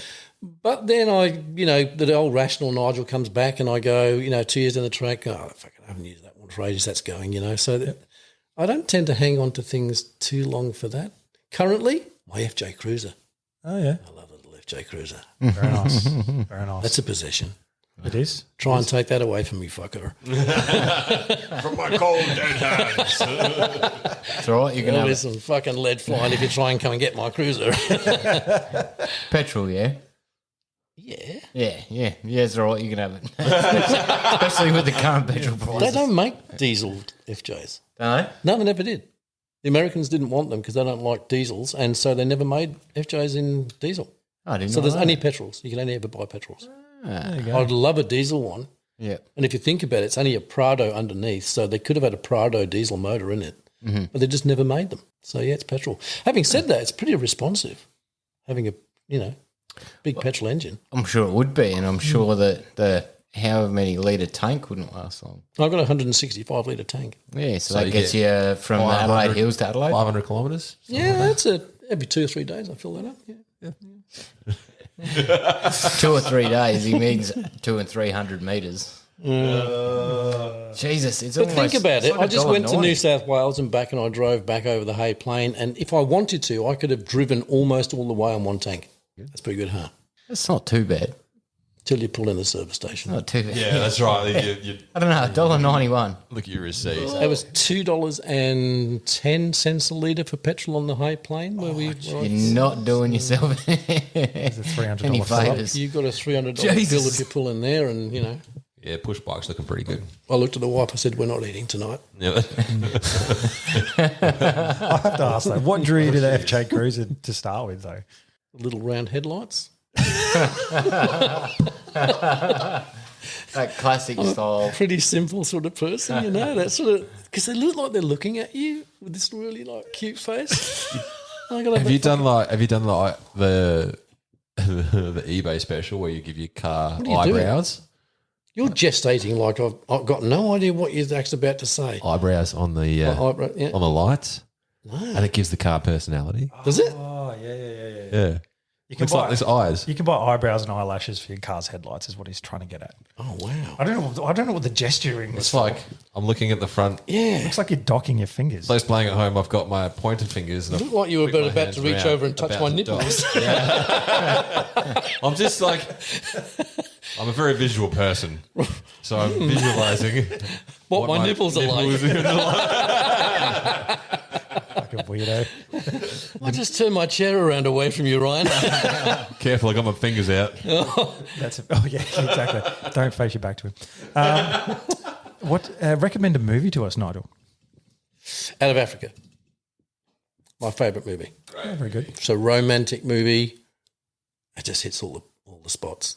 I've heard of it. I can't remember what era that's from. It's an older movie, is it? Yeah, it's the old. I think Charlie Chaplin was in it. It's black and white. They move the frames over, and like That was before the sound. screen flickers. Are you getting the idea? There's no sound. It's just like There's no fucking subtitles down sound. the bottom. No, you read the book they give you, and then when you walk in, it's a little pamphlet. You keep changing pages and seeing what they're saying. Out of Africa. 1985. Yeah, and it's the theme. You know that theme I said about the born free thing when I was young. Yep. So in my mid-teens, or no, just early 20s, there's been a couple of movies too that also added the flame to that idea of what's this wildlife thing, and what's the intrigue about wildlife and wild places. And yeah, Out of Africa it just nailed it at that time. In your life there's certain songs, certain visuals, movies that remind you, and they'll always, when you look back from years on and you go, I remember that because of that movie. Well, that's one of those movies that's the poignant time of my life that it hit me at the right time. There you go. Yeah. Meryl Streep special. Yeah. Oh, that's right. Yeah, Meryl Streep. Yeah, Robert Redford. Yeah, great movie. Beautiful. We like it. I think it'd be Black Hawk Down or something, huh? But it wasn't, Do you know like, what? Each to their own. yeah. No judgment. I think It that's a good sounds option. like the 1955 version of The Notebook, so I'm out. It had Sorry. it had all the things a man wants in this modern world. Romance. It had hunting. All right, It had adventure. Yeah. It was, showing you a wild area years ago when it was unchanged. Had all those things, All right. Last of the structured questions. What was your first rifle? It was a 22 Hornet, Oy, very nice. and I bought it in the what was it? A gun shop in Rundle Street. It was then, not Rundle. Adelaide Gun Shop. No. Oh damn, I can't remember the name. I feel like this is before any of our era. And when you could walk down Rundle Street with a gun in your hand. Well, I'm about to tell you that. So I went into town on the bus because I was 15 years old. I just got my license for a gun. I went into Hambley Clark Juniors in Rundle Street, which is still Rundle Street, and it's about halfway down, and now it's Super Elliott's, I think, bike store or something like that. It has been for years. Whether that's changed, I don't know. And yeah, it used to be Hambley Clark's. And I walked in, saw this Seiko 22 Hornet there, and I went, oh, that's amazing. So I bought it. You could buy it straight away then, put it in a bag over my shoulder, walked up Rundle Street, got on the bus and went home. Try doing that now. Yeah, good luck. yeah, I just don't think that's going to be The possible. Star Force would be on you like flies on a turd. Yep. Doesn't quite happen like that these days.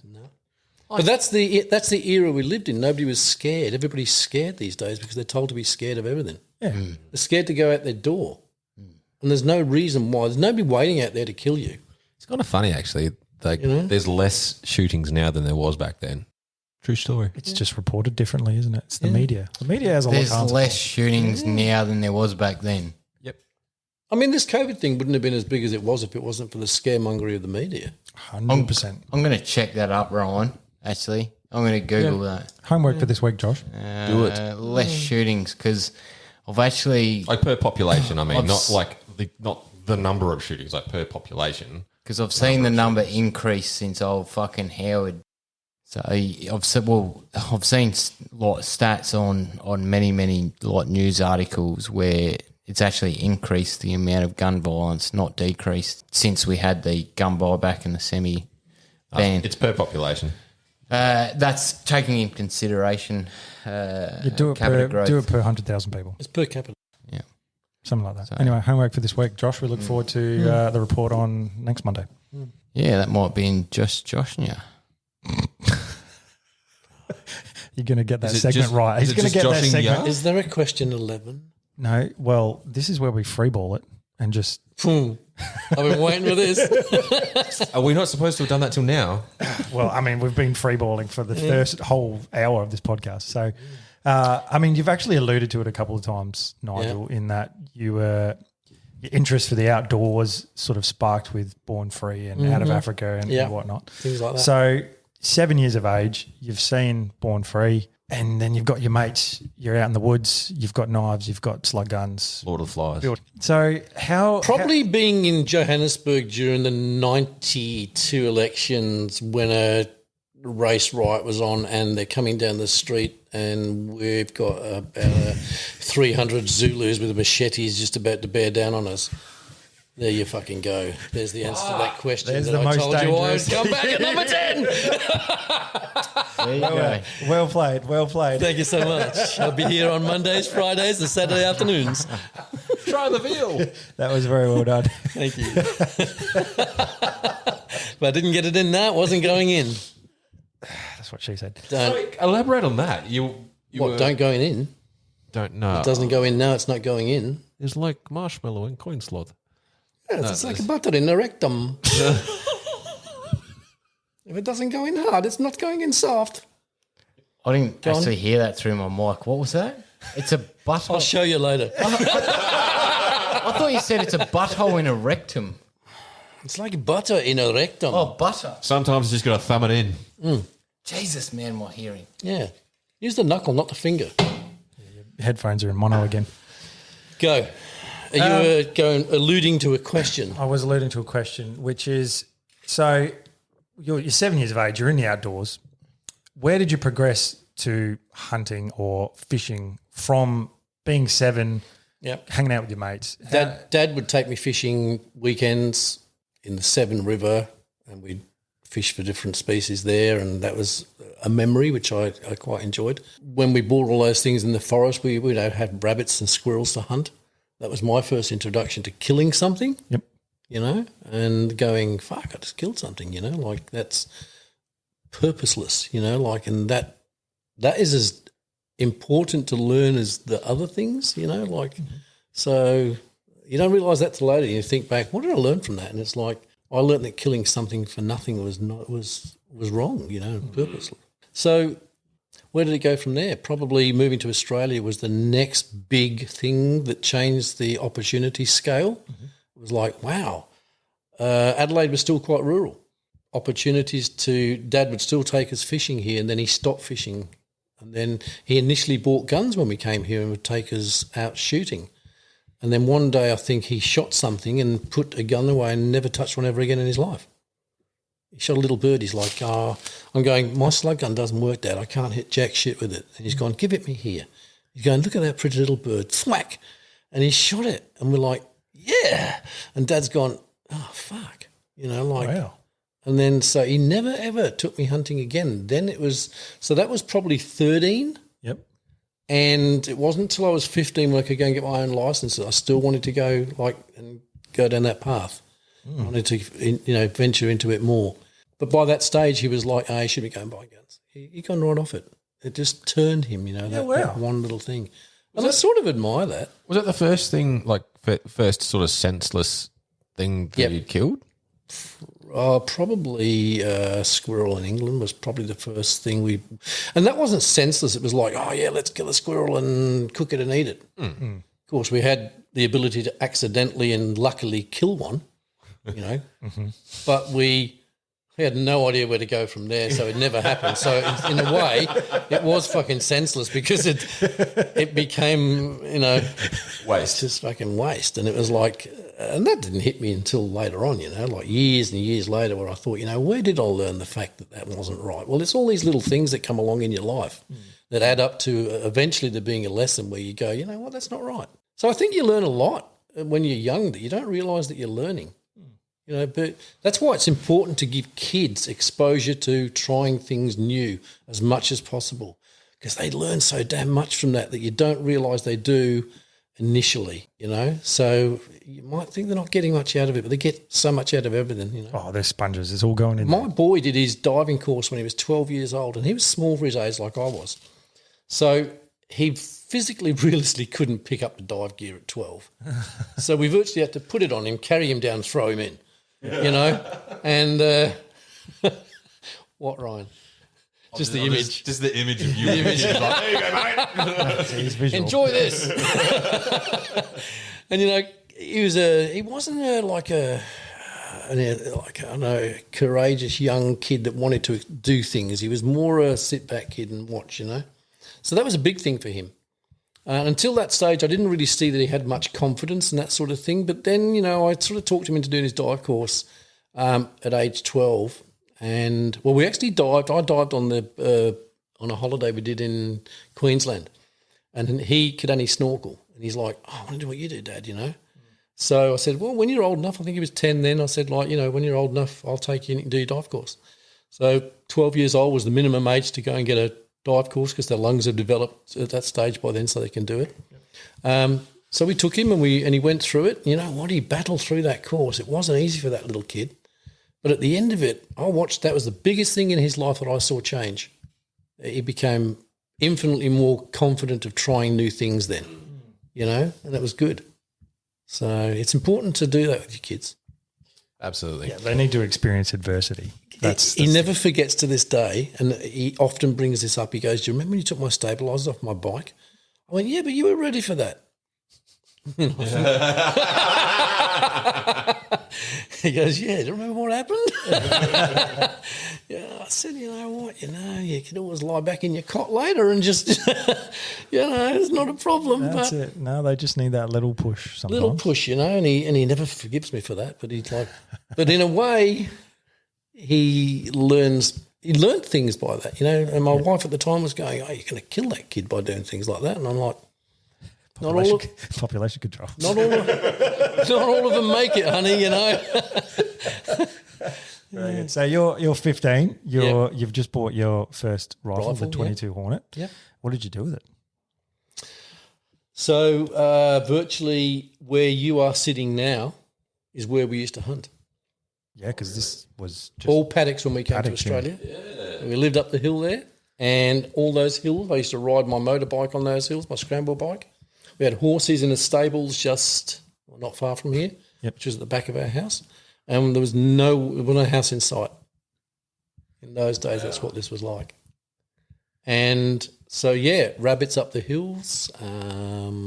But, you know, like at that age when you've got no experience, you're really not that you're not ambitious. You sort of just want to get out there and, you know, I had probably more fun at that day carrying my rifle in those days. And then we'd take sausages out and cook them out in the field. Yeah. And that was like the fun thing to do because they were the first times you'd done those things, you know. So it was just, exploring options. And then it got sort of like, you know, hooking up with guys that were willing to take me on and do things. And I hooked up with a guy that was a well, he did shoot roos. In those days, it was a different situation, but he was a professional fox and rabbit shooter.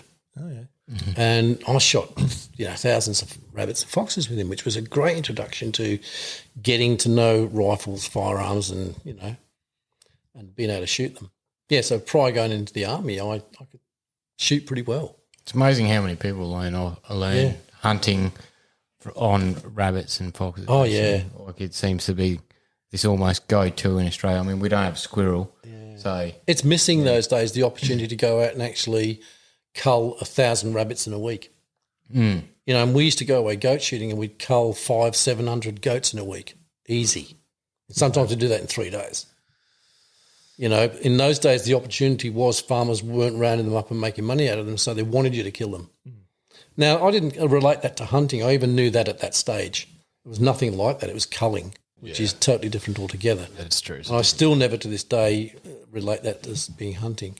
And thinking back, I didn't enjoy it. You know, like in the end, it became a thing you did to help out the farms.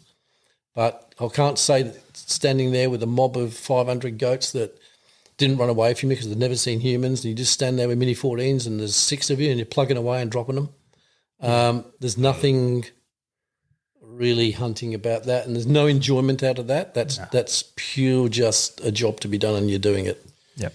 Yeah, I can relate to that. Like we've been on a few roo culls where you sort of get over the excitement of it, and then by the second night, you're just like, all right, we're just doing a job here. You almost value sleep more than you're like, oh, I can't be stuffed. But that's a valuable lesson in itself. It's like, you know, you learn very quickly it isn't about the kill. You don't hunt for the kill. Yeah. No, that's right. You know, that's a common misconception. Yeah. It is. Yeah. You hunt for everything. From the moment you start planning the hunt and buying your rifles and learning how to sight them in and learning how to reload and buying your equipment and knowing what's good and what isn't and all those things. That's all about the hunt. So going out there and actually when you're driving there and driving back and spending time with friends and learning everything and smelling everything, and it's all that. The trigger part is 0.1% of what you do. It's a shame it's so controversial. It's only projected that way. Yeah, that's what I mean. Like It's I think everyone should try hunting at least once in their life. It's not for everyone, but yeah. at least try. Look, you can put everyone behind a rifle and give them the situation to pull the trigger, and I think that's as far as what everyone should go through. Because like making someone shoot something, although that's debatable whether you can or can't, but just allowing them to be in that situation where they could take the life of an animal, that's probably more on point. Yeah, try it. I've done a lot of that with people, like when we used to guide, and even way before that, just taking friends with their youngsters. And my wife's a perfect example. Like when I met her, she didn't know much about hunting at all. In fact, nothing about hunting. Probably never come across even a chance of shooting a firearm ever. And she quite enjoys now having firearms, and she's got 2 of her own, and she enjoys shooting those. And my goal was never, or a thought was never, that one day she'll hunt.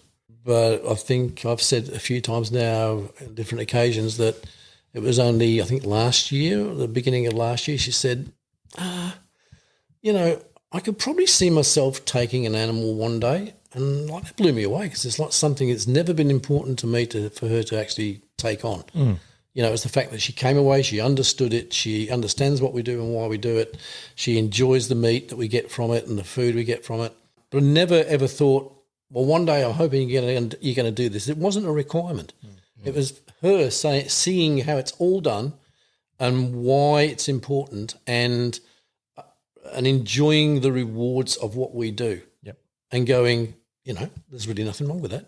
The only thing that stopped her from doing it so far is she wants to be competent enough to be able to do it properly and not injure an animal. And I understand and admire that. That's a good thing. Yep. 100%. So that opportunity for everybody, I don't think you should go out and go, let me take you hunting. If they've never hunted before, you go, hey, how about you come along and be a part of what we do and see what we do?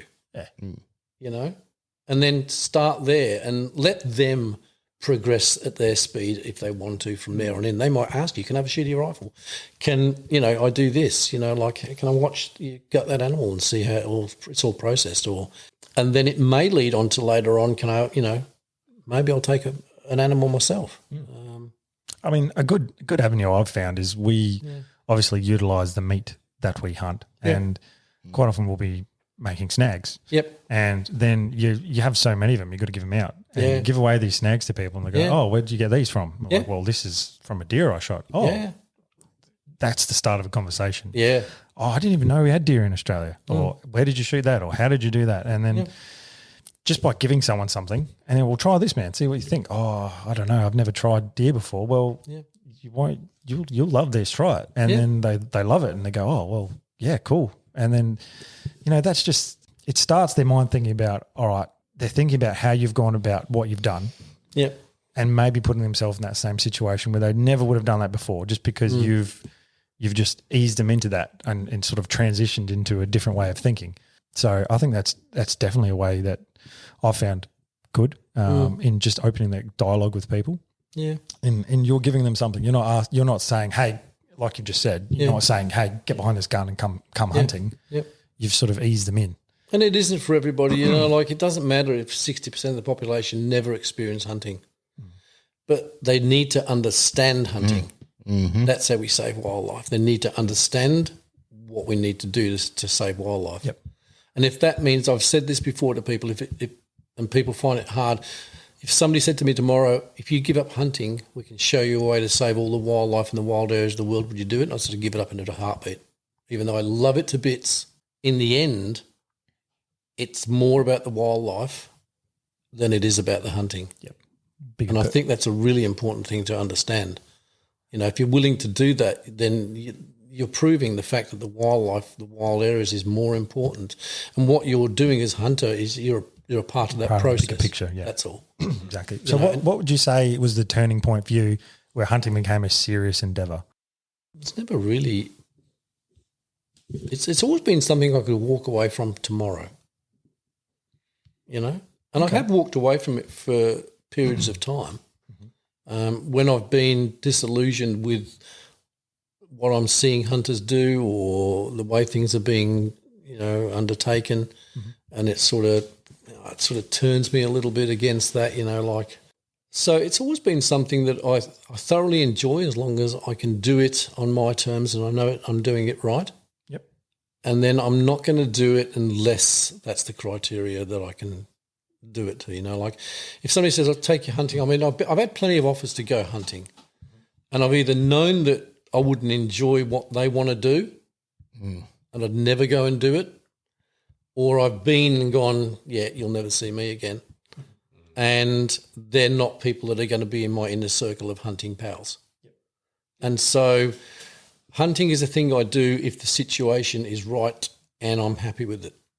No, that makes sense. It isn't something that I say I've got to do that every weekend.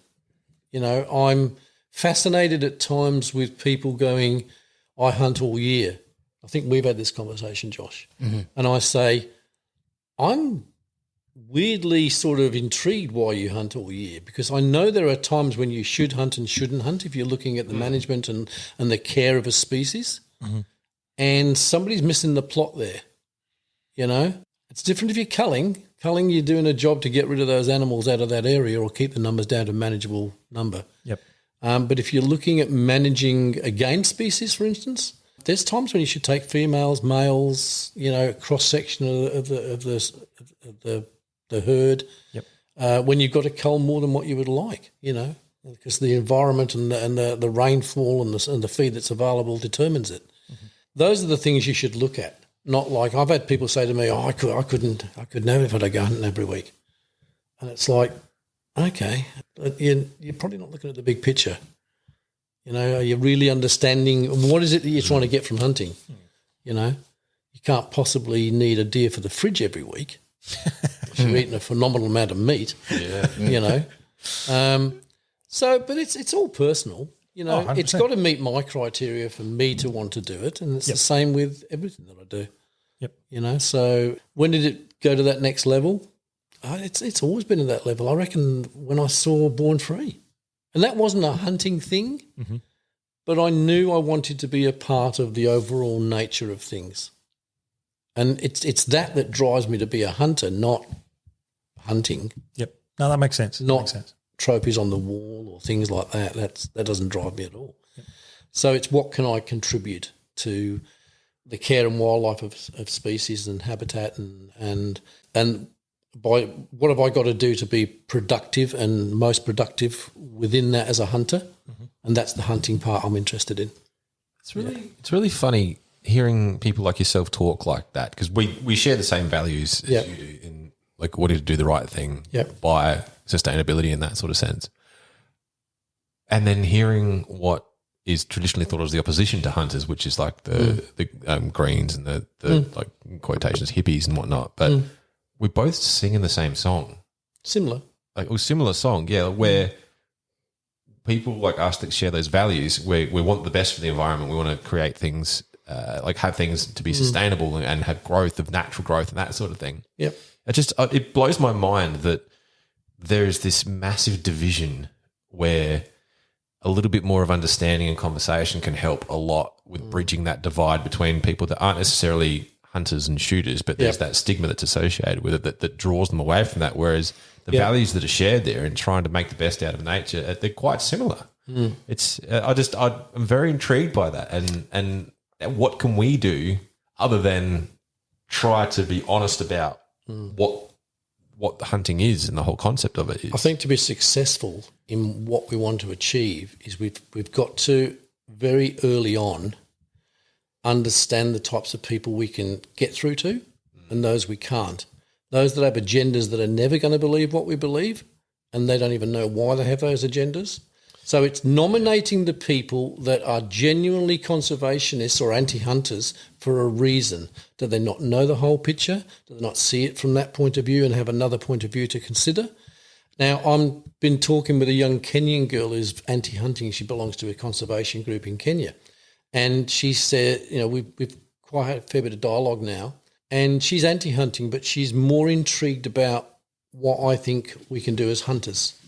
to improve their situation. And so, we talk about that sort of thing a fair bit.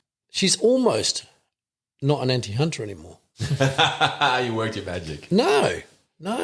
She's understanding. Yeah, but that's what it is, though, isn't it? But I understand also a large percentage of that anti-hunting group aren't really anti-hunting. They're anti-everything. If I said I played billiards, they'd be anti-billiards. There is a certain part of the population that doesn't matter what you – I mean, they're out bloody, rioting all the time and protesting. They'll protest against anything. A certain part of the population, I'm not even going to worry trying to – change the mind or talk to those people because they have the wrong agenda.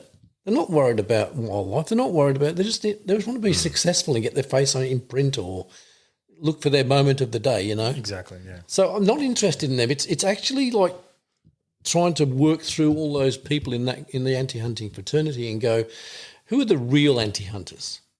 Who think we're actually harming wildlife? And then can I have a conversation with them and tell them what we're doing? And they go, shit, you're not really harming wildlife, are you? You're working for them. I don't need to convince those people. I just need to show them what we're doing. They'll know straight away that we're actually we're positive.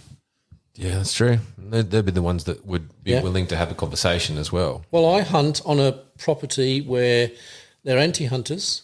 They don't like shooters at all.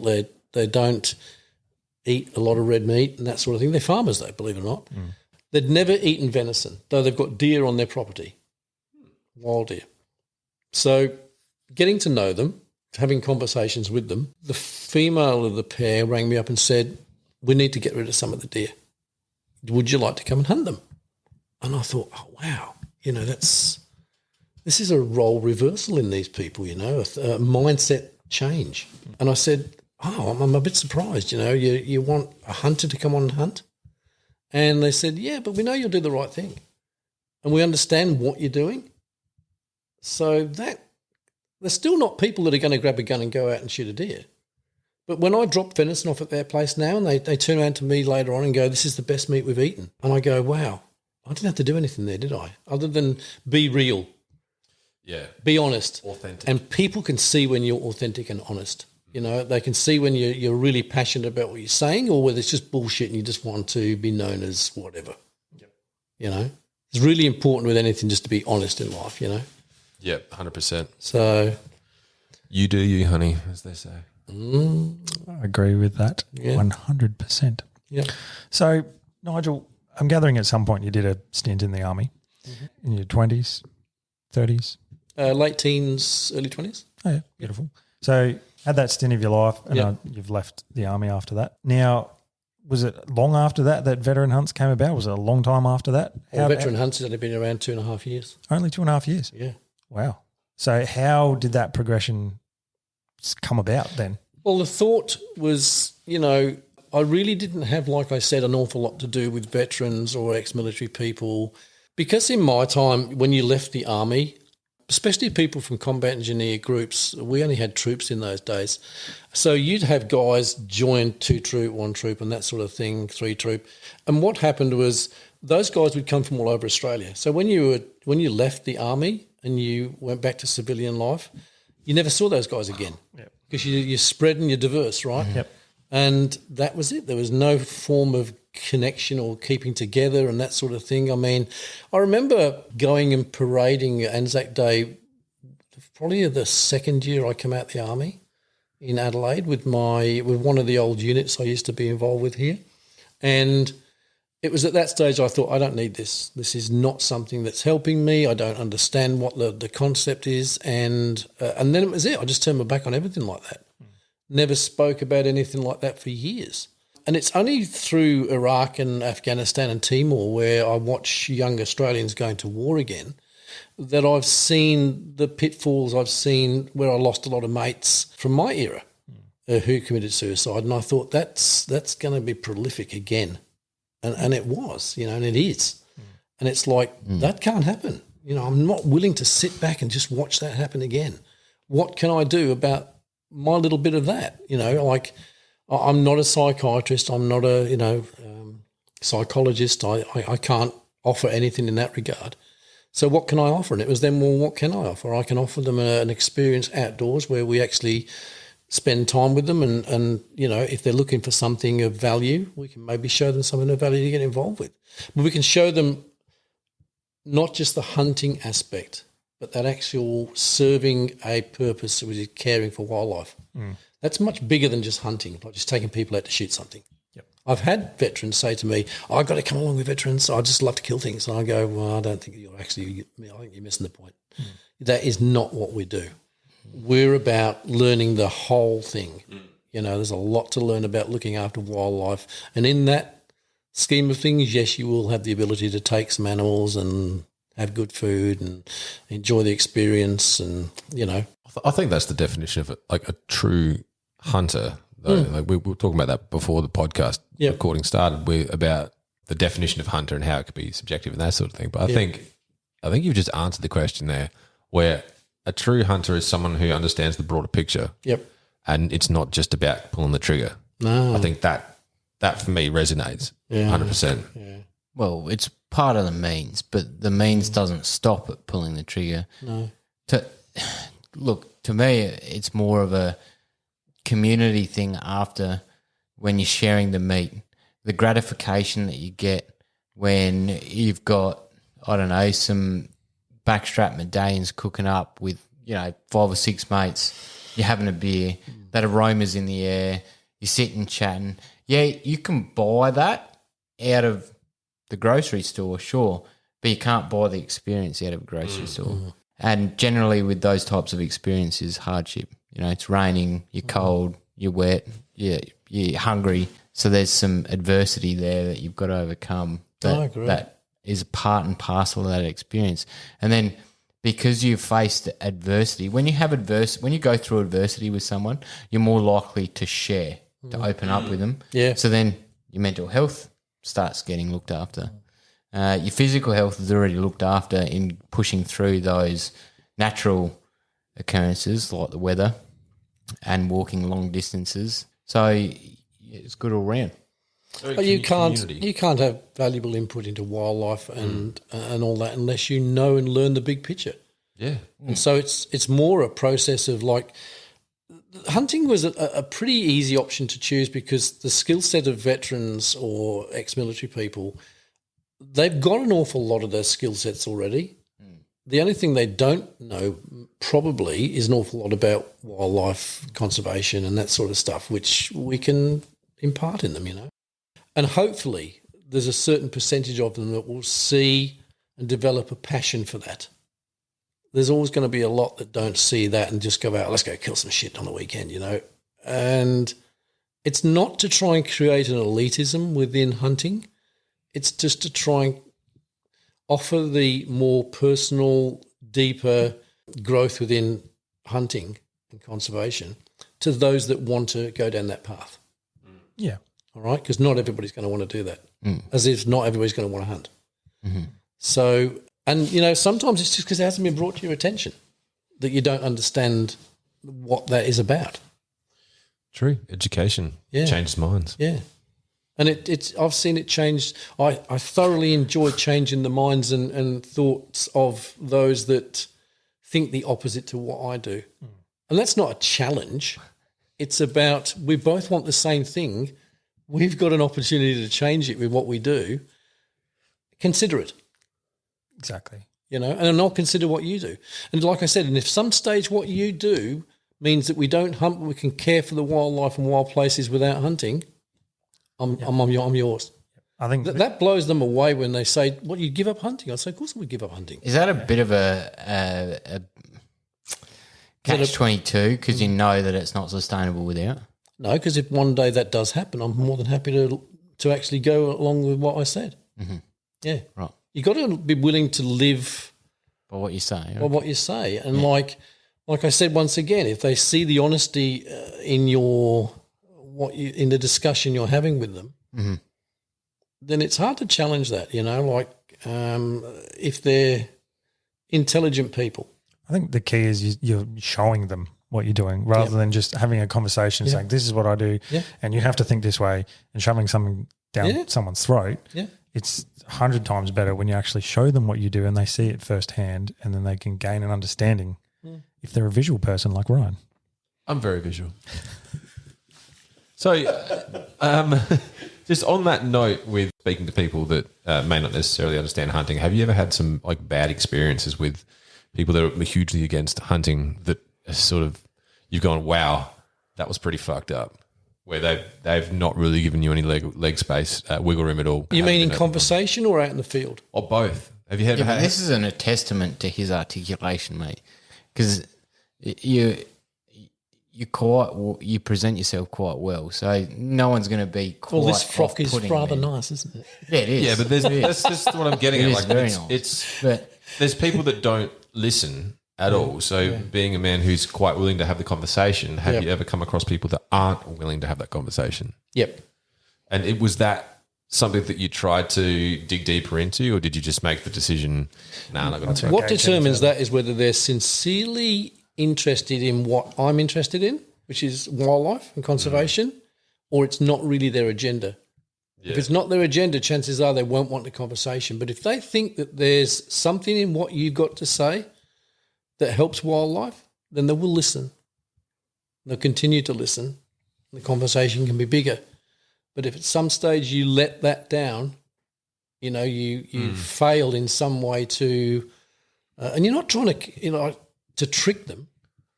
You're just trying to get the information across accurately and honestly. Yeah. And there's two different types of people that enter into a conversation. People that are willing to have a varying opinion but still listen. Yep. And people that just are there to change someone else's mind. Yep. And there's people that try to change everyone else's mind that don't really get listened to much. No. And there's some people that like have a stance on something, and it doesn't matter how much proof you put to them, they're never going to change that stance. Yeah, 100%.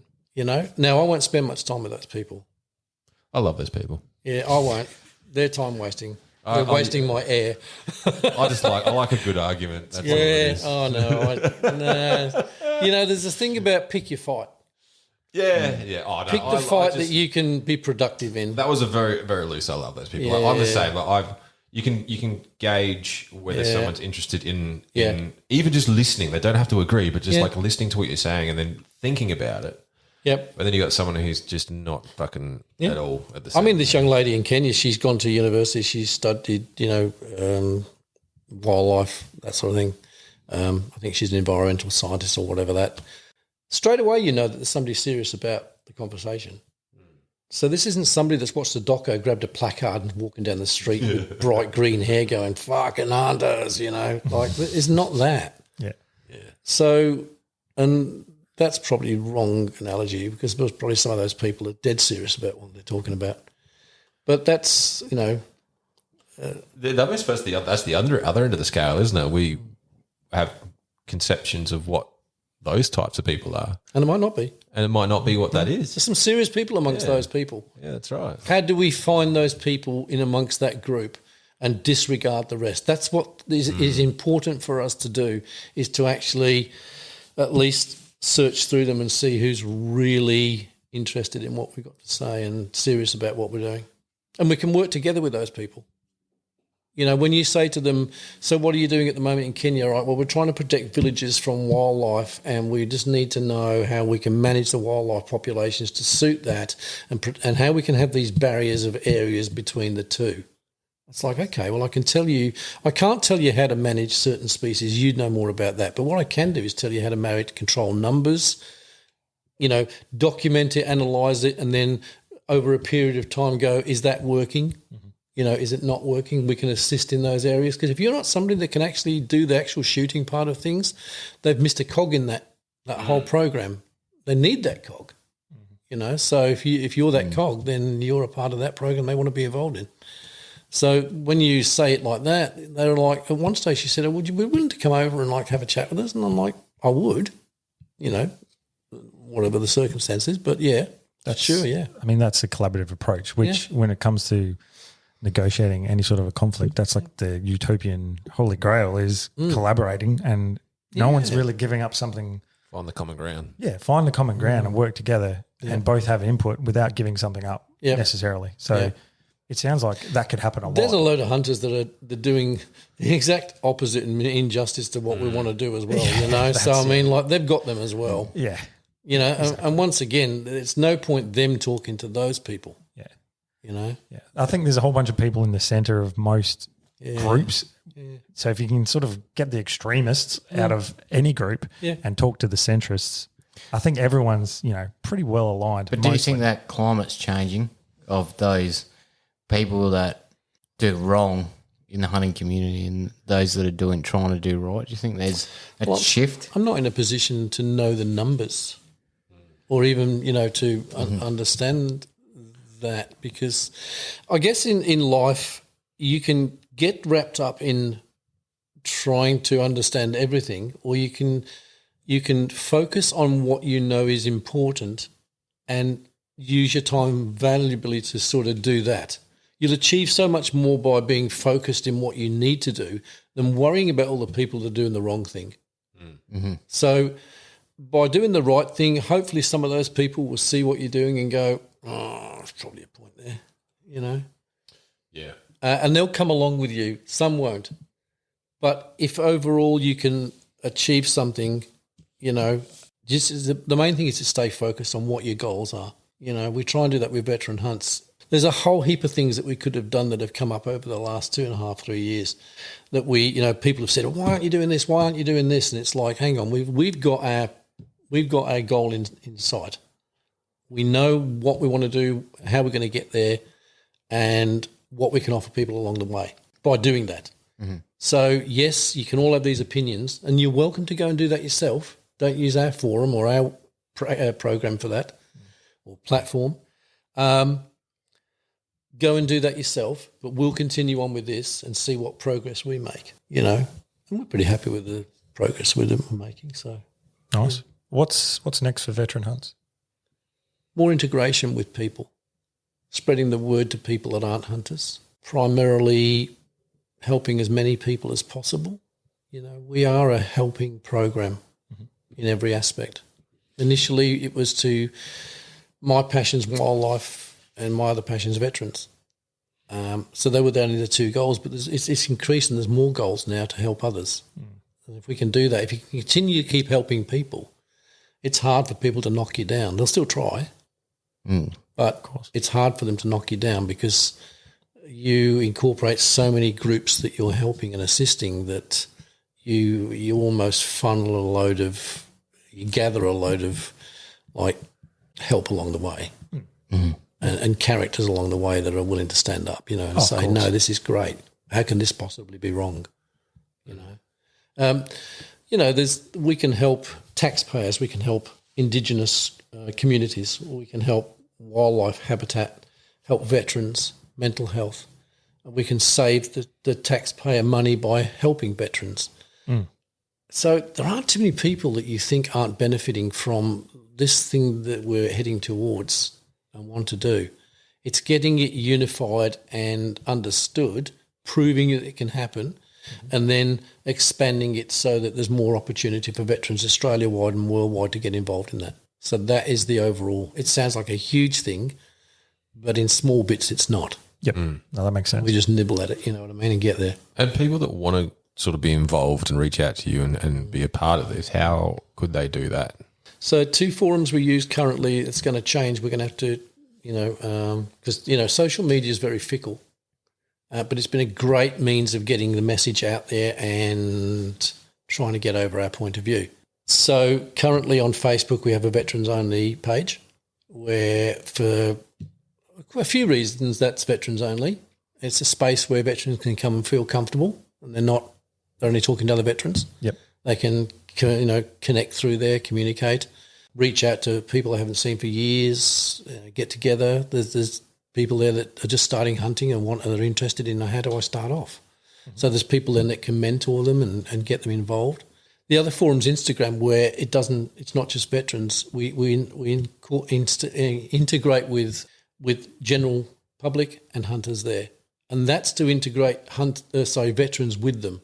You know what I mean? So that we try and create a community where there's opportunities going to come from that. And a lot of our opportunities come from integrating with hunters well-established hunters, and that's given us opportunities to present to veterans. So that was an important forum that had to be slightly different so that we could gather those opportunities. Yep.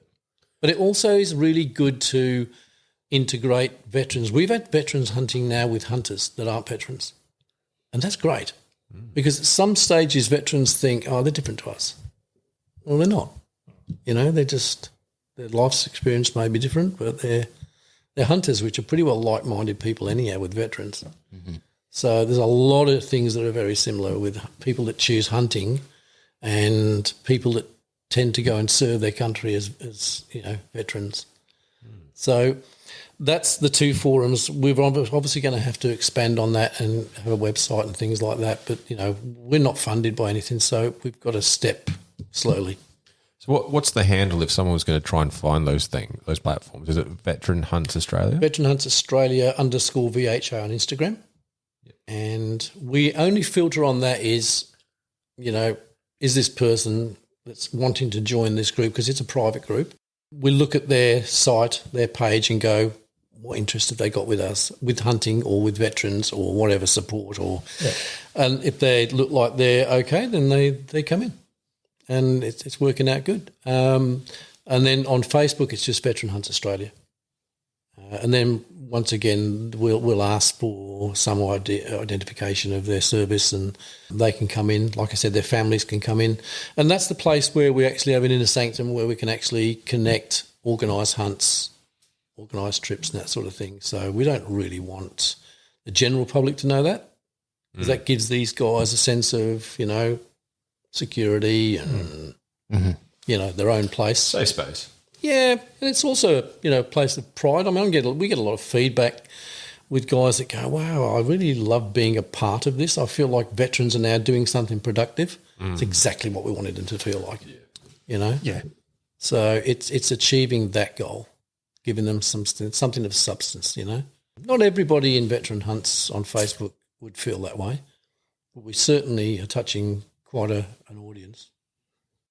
Very nice. I think that's quite admirable. Yeah, cheers.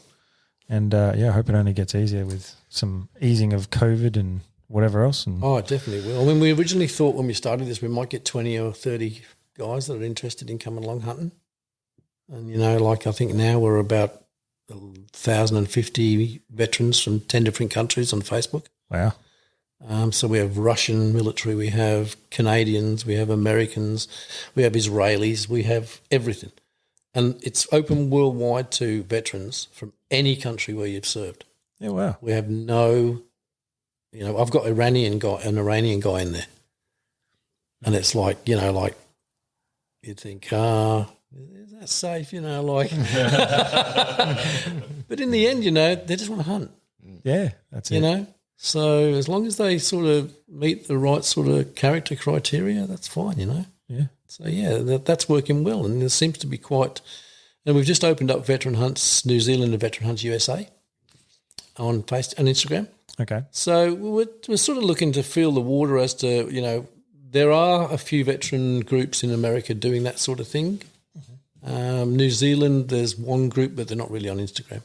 So we're just trying to connect the dots there as well, So Very good.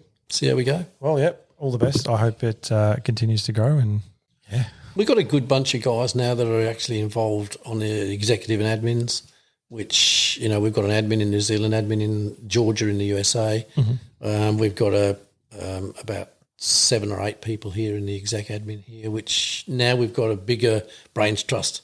It's not just me anymore going, what are we going to do here, and I'm trying to go, because one day I don't want to be the main focus of that. So we want to retire and travel, me and my wife, and it's like, okay, well, you guys, this is all yours now. Take it over and run with it. yeah, beautiful. Well, that's a great legacy to leave And to we've someone got else. Yeah. good guys that can do that, they're coming in with ideas that actually take it to the next level, and that's great. That's what we want, So you guys are a registered charity, or are you operating outside that space? no. So we funded this with me and my wife's money. Oh, wow. So we put about 20 grand into it initially, knowing we wouldn't get any of that back because it wasn't the intention. But it just meant we could actually start it up, prove what we wanted to do. Once you've got that proof, you then can go, well, it's got substance. The idea has substance. Then we can go to government departments and go, well, this is what we're doing. Do you want to support this? You know, you might want to support this through DVA, you know, if we're helping veterans. Yeah. We're helping Indigenous peoples now, possibly in this program we're doing this year. Do the government want to come and assist that? This is great for governments. Yeah. When they go, hang on, we've already got things now that are happening where we're helping veterans' health, we're helping Indigenous people. It's really good. We're helping wildlife conservation. Give them something to go, hey, you know, we can get behind this. If we can break into that area, even corporate, with money we can do so much more. Yep. We've done this on a shoestring over the last 3 years, and we've been pretty productive. You know, like That's what they say, money creates opportunity. it does. You know, we could do so much more with funding, but we didn't go down the NGO or non-for-profit because that initially with me just doing everything, like organising merchandise, like taking people hunting, like organising the social media. I was putting hours and hours and hours into it, you know, I still do. But, you know, if you've got funding, you know, if we were to go for funding, we'd have to become a proper registered org with the board and all that sort of stuff. We didn't have, one, the money to do that, and two, if I did that, I would have no time to do the stuff that's really important, like getting veterans out on the ground. True. And so it was like, no, I can't possibly even look at that. But if we get funding, we might be able to do that. And then we may have veterans working for us in a space where they take veterans out and teach them bushcraft and things like that, which would be the ultimate. You know, if we could, you know, be given land to operate on by the government, if we could purchase land, if we had grants and funds enough and donations, then we can actually set up where we have veterans working in the space where they're experienced, they can take people hunting. The opportunities are huge when you have money to do it, but you've got to prove what your concept is first, as with anything in life. But you can't go for a job and they go, can you do this job? And you go, I reckon I can. You go, well, show us some proof you can do it, you know. You've got to prove what you want to do first, and then you might get people's attention. So, Oh, very good. Well, hopefully someone out there is listening to this and gets excited and might want to flick some coin. And you know, Elon Musk, that'd be great. Elon, send us some money, man.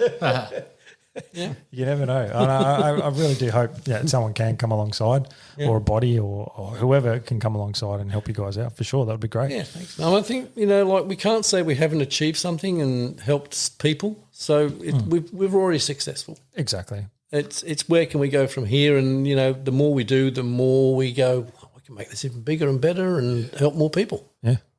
So we'll just keep pushing it while we can. Beautiful. All right, boys. You got any more questions for Nigel? Good. You really want to know if I'm wearing undies under this frock?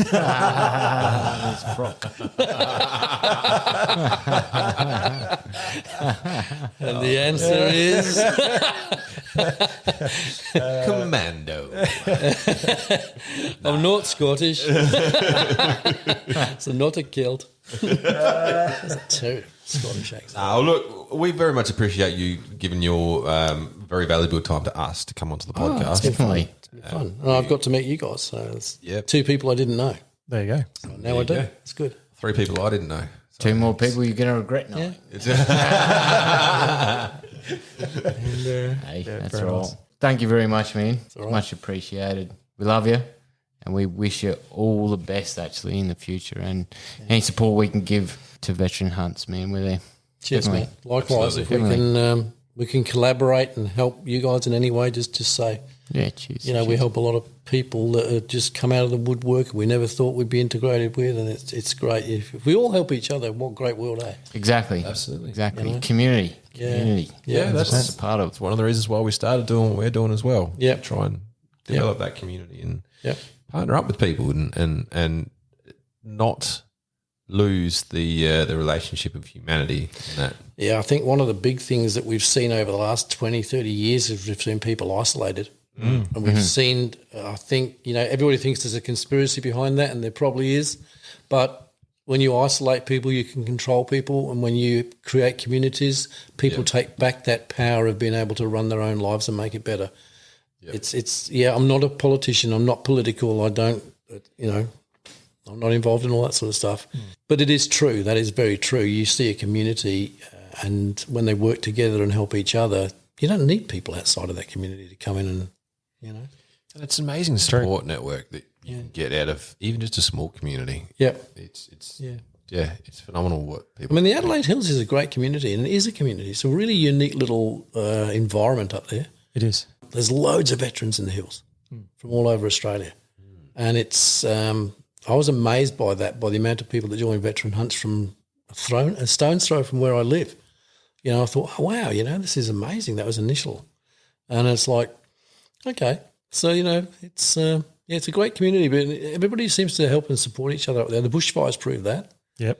COVID's had an adverse effect, but that's isolated everybody. So there's an example of isolating people and how bad mental health goes in that situation and how people get scared. Once you scare people, they're not willing to come out of their shell and just, become community-based and minded. So we need to stop the media and everybody from scaring people. Stop the bullshit. Yeah, pretty well.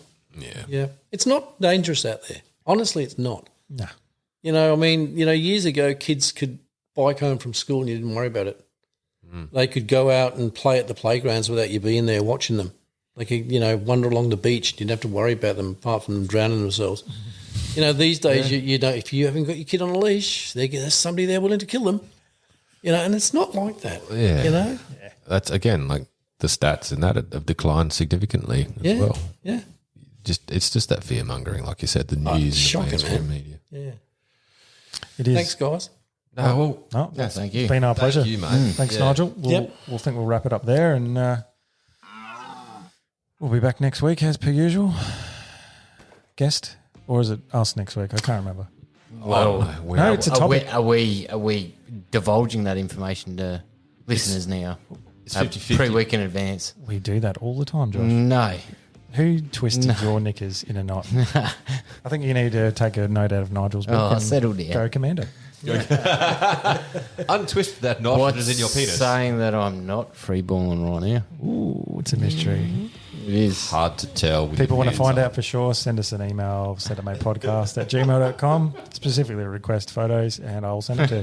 And if you know anyone who you think would get a giggle out of us, just flick them a share, send them a link, hit them up, tell them to email us. And I'm willing to auction the frock I'm wearing tonight. So you want to bid on the frock? You'll have to follow through with that Follow Thanks, through. Nigel. with photos. Yeah, there's stains. Don't you worry. It'll be worth it. Oh, you never wash it when you're selling it, mate. Nah, you no, get you more can't do for that. dirty. Yeah. BHA suddenly found their funding. All right, dude and dudettes, that's enough from us. Till next week. Thanks for listening. We'll see you later. Catch ya. Gotcha. G'day, dude and dudettes. Josh here. Do you find it hard to keep your long, hard barrels free from gun STDs? Maybe you need a clean out of your bore. If this is you, jump on over to highcaliber.com.au and use the promo code SENDITMATE to receive a 10% discount on all your gun cleaning needs. And remember, it's sexy to support Australian-made products. Everyone here at Send It Mate uses High Caliber, and we can promise you that it'll keep your firearms free from those pesky gun STDs.